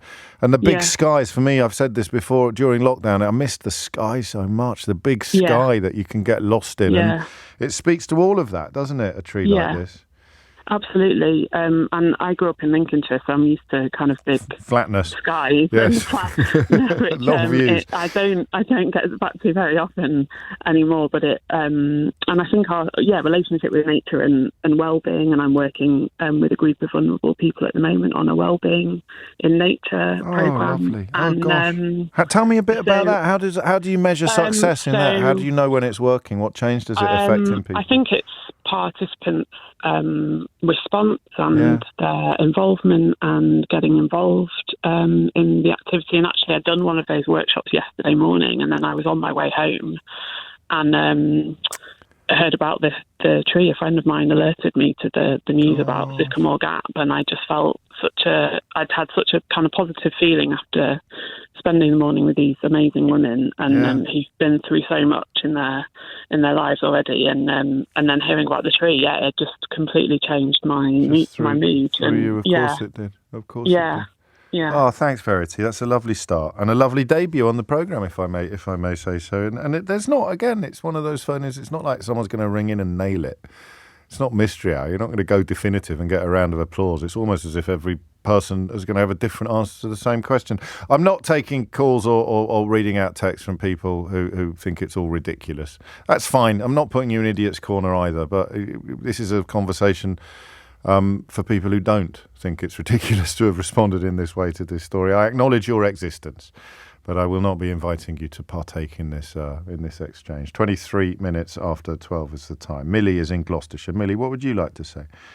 Hi, James. Hello. Well, It's a strange thing, isn't it? I am frying onions, but when I was describing why I wanted to call to your producer, I got tears in my eyes. Oh. No, seriously, I don't want to end up the butt of some joke, but it's a really weird thing. We live in a house. I asked your producer to just say I lived in Gloucestershire, right? Because I don't want some social media scally turning up with a chainsaw to ruin my dreams. It's a fair point. But we've lived in this house since I was 27. I'm 60, so I'm a bit older than you. Gosh. And at the end of the field behind our house is a huge, huge, ancient, well-balanced, thriving oak tree. And from every window in our house, virtually every window, we look at this tree. I've sat upstairs in the bedrooms, pregnant, feeding my children, reading them bedtime stories, taking them for walks, walking my dog. You can hear I'm a bit emotional, can't you? I can, yes. It's there. It's an anchor. You're describing an anchor, an enormous, beautiful anchor. That's exactly it. And it is just a really beautiful tree. And it's full of wildlife. And we get deer that graze underneath it. And we have cranes, huge common cranes that graze underneath it. So it's an extraordinarily lovely spot. But it is just a very, very beautiful tree. And I said to your producer, in the same way as when the Queen died, who I've obviously had there in the background all my life, and I wouldn't describe myself as a rabid monarchist. Sure. But when she died, I was very powerfully affected by the sense of change. Oh, there we go again. Permanence. And the tree is the permanence. Yes. Exactly. And it's just beautiful. Gosh. Did you say cranes? Cranes, As in the big birds? Yes, but don't talk about it. It might give it near away. Not those sort of cranes. No crane. No, just large crows. And then I don't. At risk of prompting your tear ducts still further. Sorry to be sympathetic. No, don't do that. Everyone's in exactly. I've already banned people who aren't reacting emotionally to this story from contributing to the conversation. So you've got nothing to worry about. I mean, bringing the Queen into it is a bit of a masterstroke because it speaks to that sense of just being almost shaken by the reminder that things are not permanent and that they can be taken away, something that we just presumed would always be there. They can. And just to tweak it a bit more. Yes. My kids recently had to have a tree taken out of their garden. Somebody had planted it years ago and it had been given to them as a gift, not my children, but the people who'd previously owned the house, as an anniversary present or a wedding present or something. And it was a magnificent tree, but it was destroying everything in its vicinity, and it had to go.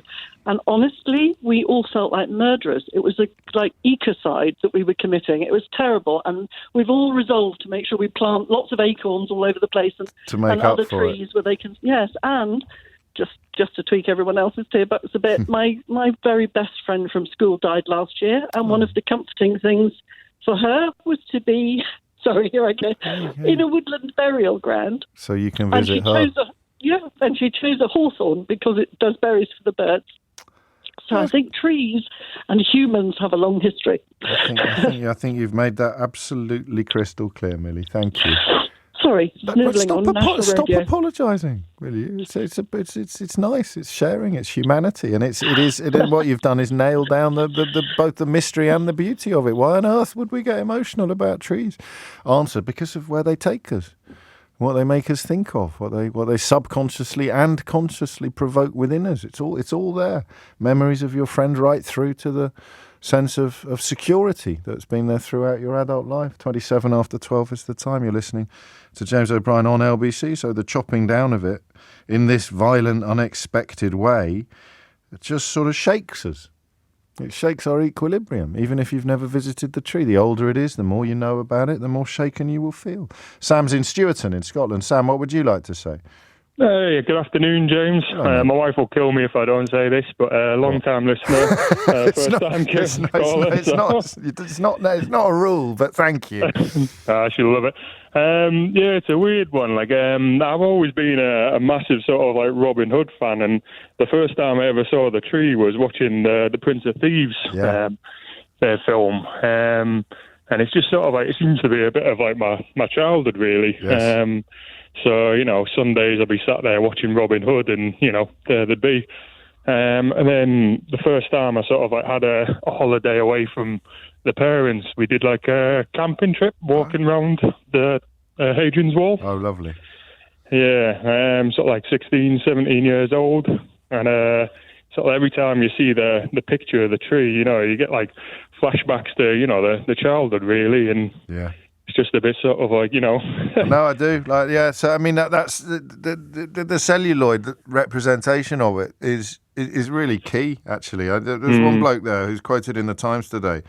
He'd come from New Mexico to show his wife the tree. I mean, they were on a walking holiday. It wasn't a flying visit. They didn't just fly in, see the tree and fly out again. But that's how iconic it is. So, I mean, they thought it had fallen down originally. Why? And this isn't what you rang in to answer, and you may not be able to. I'm not sure I can. If it had fallen down in a storm, we wouldn't be feeling what we're feeling now. No, I think that would just be a kind of natural sort of, happening, so I think there'd be a lot of people who'd still be a bit upset about it, but it'd be a kind of, it can't be helped, Nature read into whatever the arboreal equivalent of nature being read in tooth and claw might be, but an act of humanity, or rather a human act, just flipping jars, doesn't it? It's a bit sad because in November we've booked ourselves a little holiday home not far away from the wall, and my wife, she's never been up there. Like I love Hadrian's Wall and that area, so I've always sort of like said to her, we'll go there with the dogs and go to the Sycamore Gap and have a little picnic, but sort of. Well, the gap. We can't do that now. No, well, you can. It's just. I mean, I'm not being glib, but the tree won't be there. That's all. But no, you're touching again. You're as with all the calls on this, it's there, isn't it? You can feel it, and you can articulate some of it, but you can never articulate all of it.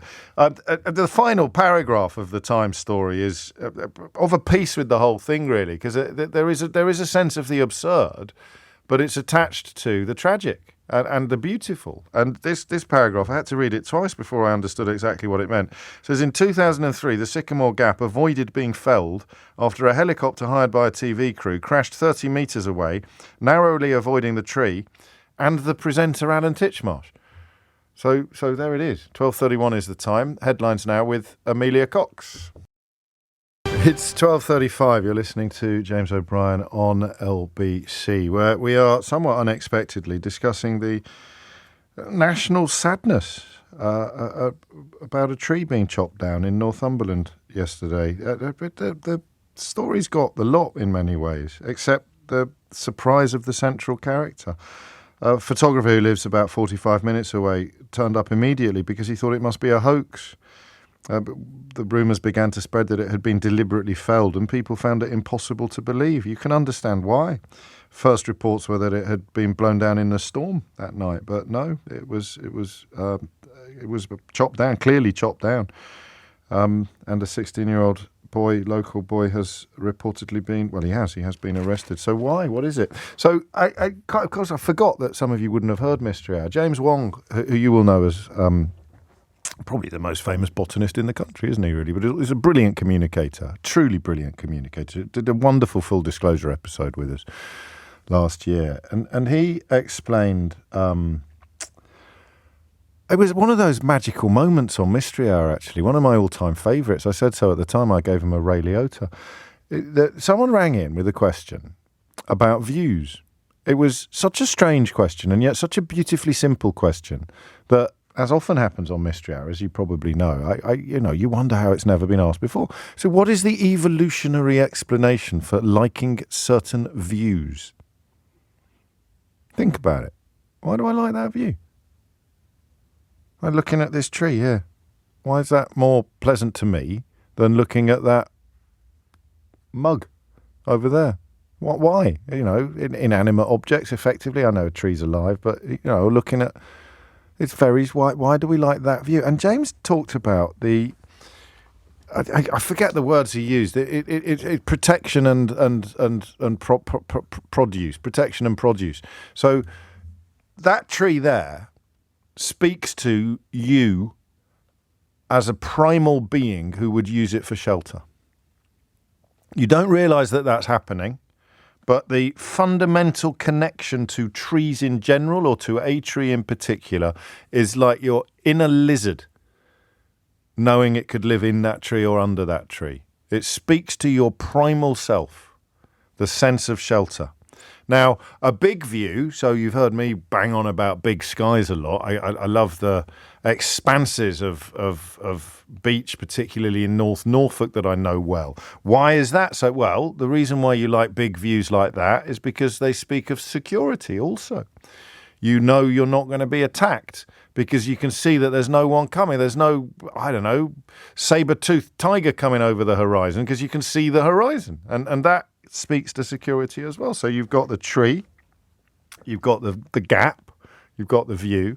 And then the reason also why we might like beautiful images of nature, either in our eyes or on screens or on pieces of paper in front of us, is because they're a source of food. Now, you might not be able to eat a sycamore tree, but if a sycamore tree is growing somewhere, then the chances are that you've got more chance of growing something there that you can eat than you have in areas where nothing's currently growing. So even, what's the word I want? Fecundity, if you like, arboreal fecundity or agricultural fecundity speaks to something primal in us as well. So there are reasons for this that are, well, biological or certainly evolutionary, and yet that doesn't go all the way, does it? Why would you be so sad, so traumatized even by the knowledge and then the sight of this tree being chopped down with a chainsaw, which again is grim. The general manager of the National Trust up there said he believed it was carried out late at night. I think it would have probably been done in about half an hour. You can see they've marked where they wanted it cut, so this wasn't a spontaneous thing.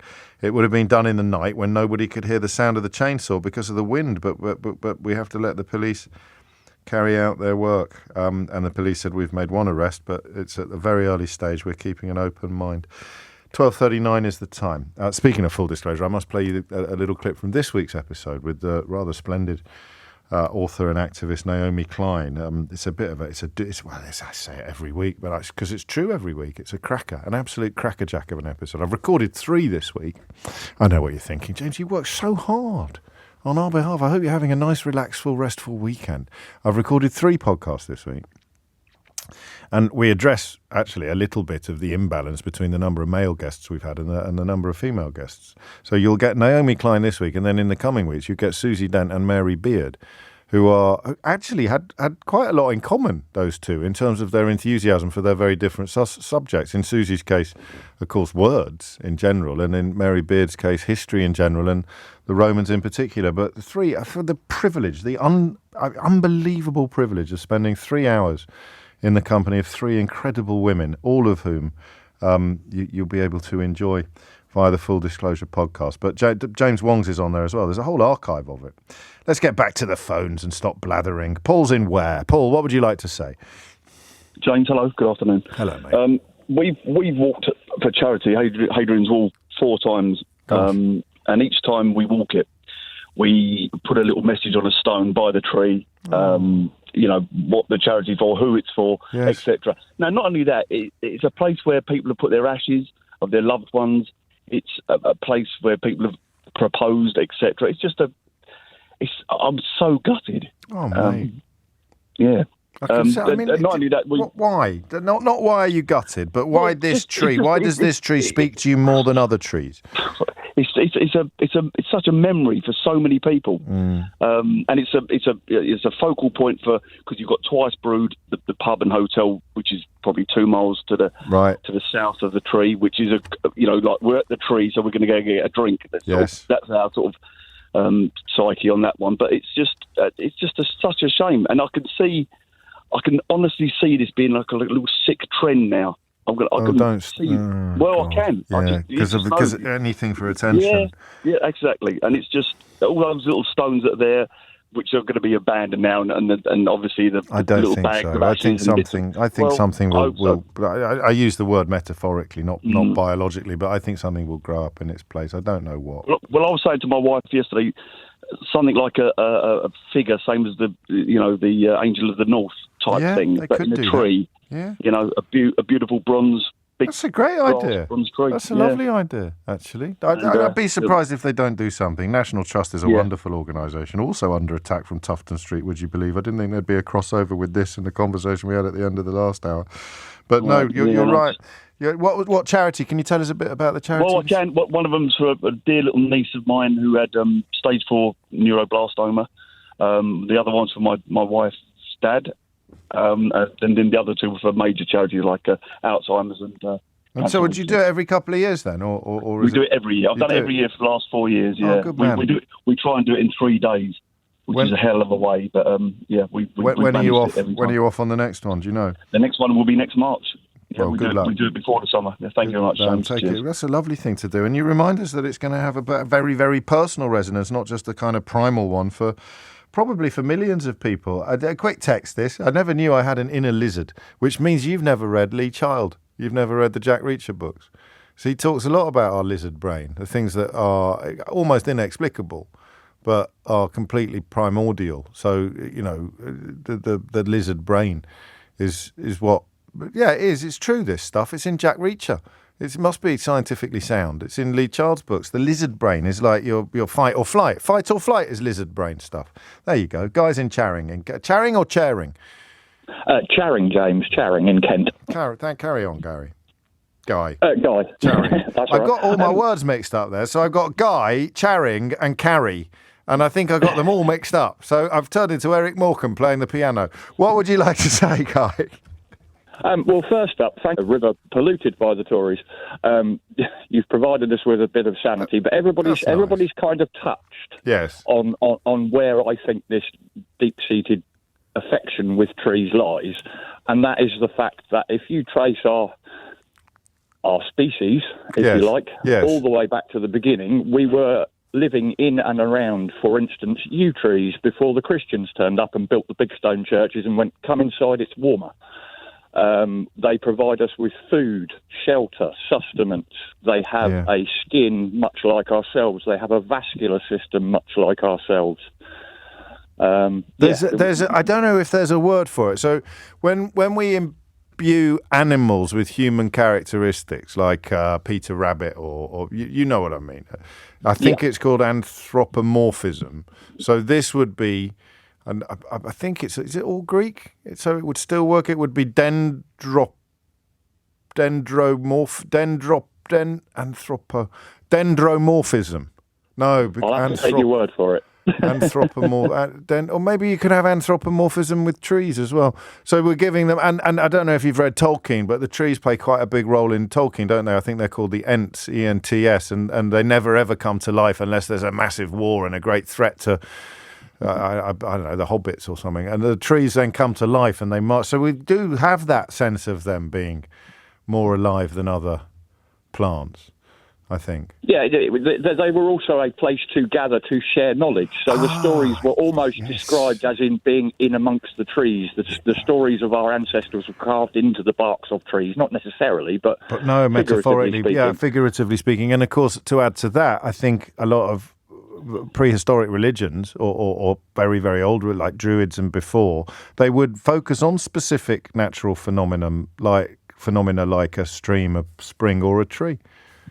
Yeah, and they also associate very well with childhood memories or memories of family. You had the gentleman talking about planting a tree, or the lady, talking about planting a tree. My grandmother passed away in Australia, but she grew up in Amesbury, so we planted an English oak tree on the boundary of the Amesbury Cricket Club. Oh, how glorious. Yeah, and it is there, it's sort of defying human mortality. Yes, one would hope so. One would hope so. Thank you. And Hard says, don't forget the magic faraway tree, James. Well, that speaks to something within us as well for fans of Enid Blyton, although perhaps not quite as directly as the tree that commemorates a loved one.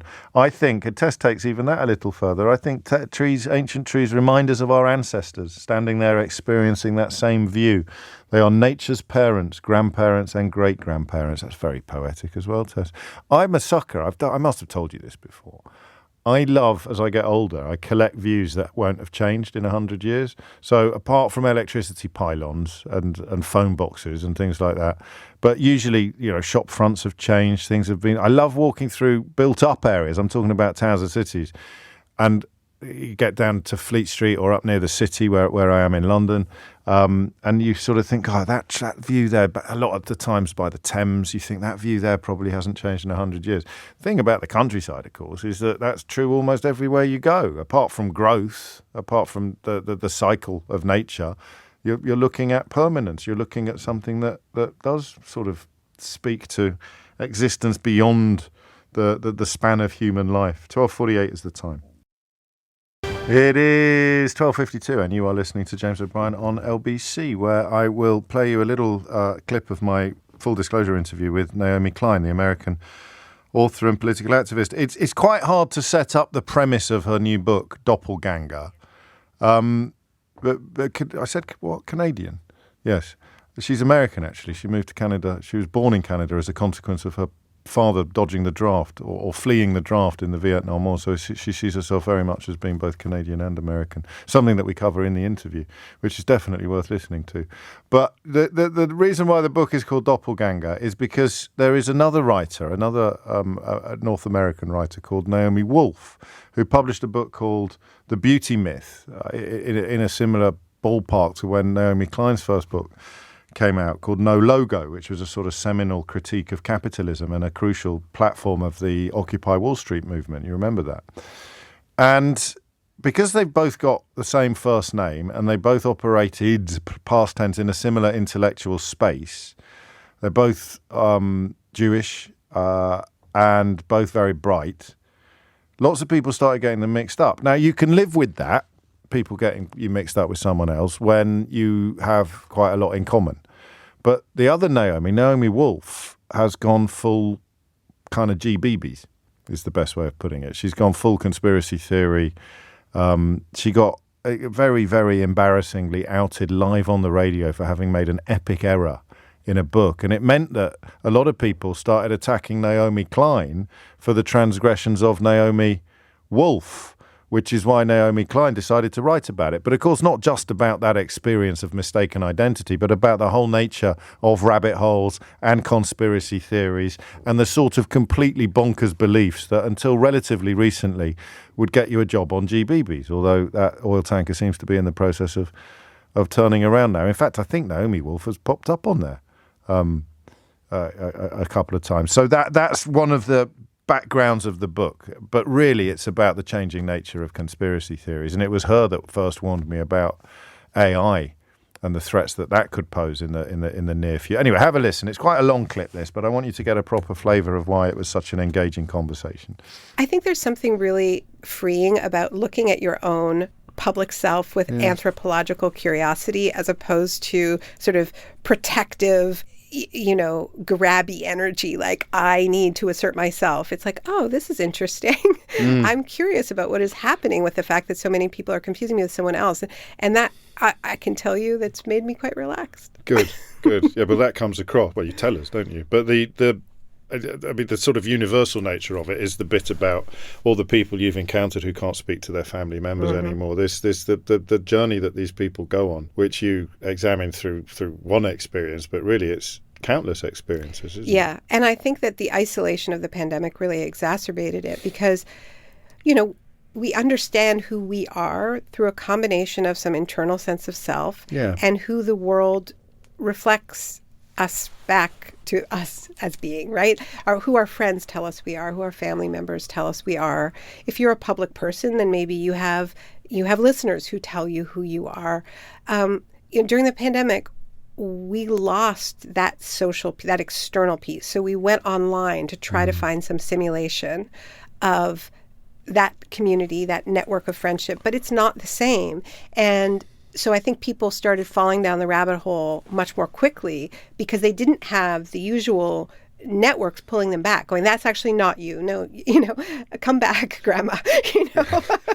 Also, they were working very hard to convince themselves that it was the same. So I found it hard to do phone-ins on this because I didn't want to open up the phone line to the people who were lost, as it were. But when we hit upon the tactic of talking to the people left behind, then it became absolutely fascinating and heartbreaking at the same time. Absolutely, and I'm finding that. Speaking to partners, not just cousins and friends, but partners, I mean, sharing a house with someone who thought that their new Facebook friends were their real friends, and their old family and friends were being increasingly excised from their life. Well, there are women who wouldn't sleep with their partners because they didn't want their vaccines to shed onto them, which is an absolutely fantastical story that my doppelganger played a not insignificant role in spreading. And the separation of sewage, that was her as well, wasn't it? Yeah. Mm-hmm. So was there a point then that where it...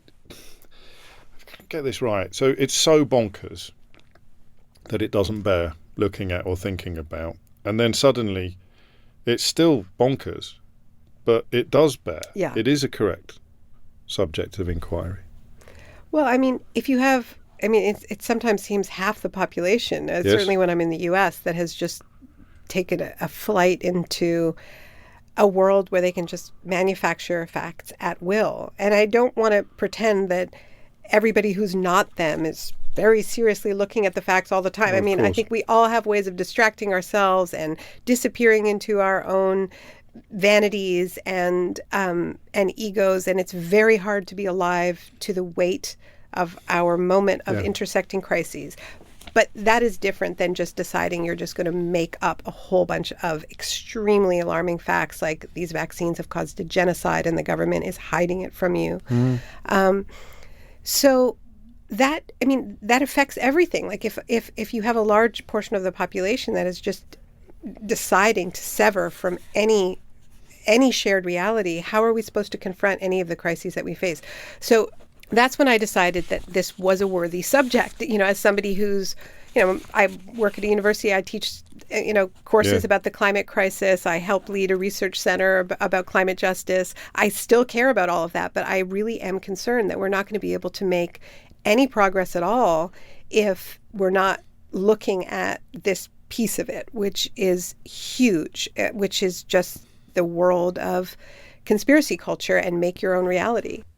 No, it touches on a lot of the conversations we've had together, but she's so bright. It's quite intimidating, to be honest with you. It is a bit like being in a room with Sheila Fogarty. I am going to leave you with a poem. This isn't going to become a regular feature, but given that we stumbled across that poem from my childhood earlier, and we've spent an hour talking about the Sycamore Gap, the tree in Northumberland, this is one of my favourite poems by Philip Larkin called The Trees. The trees are coming into leaf, like something almost being said. The recent buds relax and spread. Their greenness is a kind of grief. Is it that they are born again and we grow old? No, they die too. Their yearly trick of looking new is written down in rings of grain. Yet still the unresting castles thresh in full-grown thickness every May. Last year is dead, they seem to say. Begin afresh, afresh, afresh.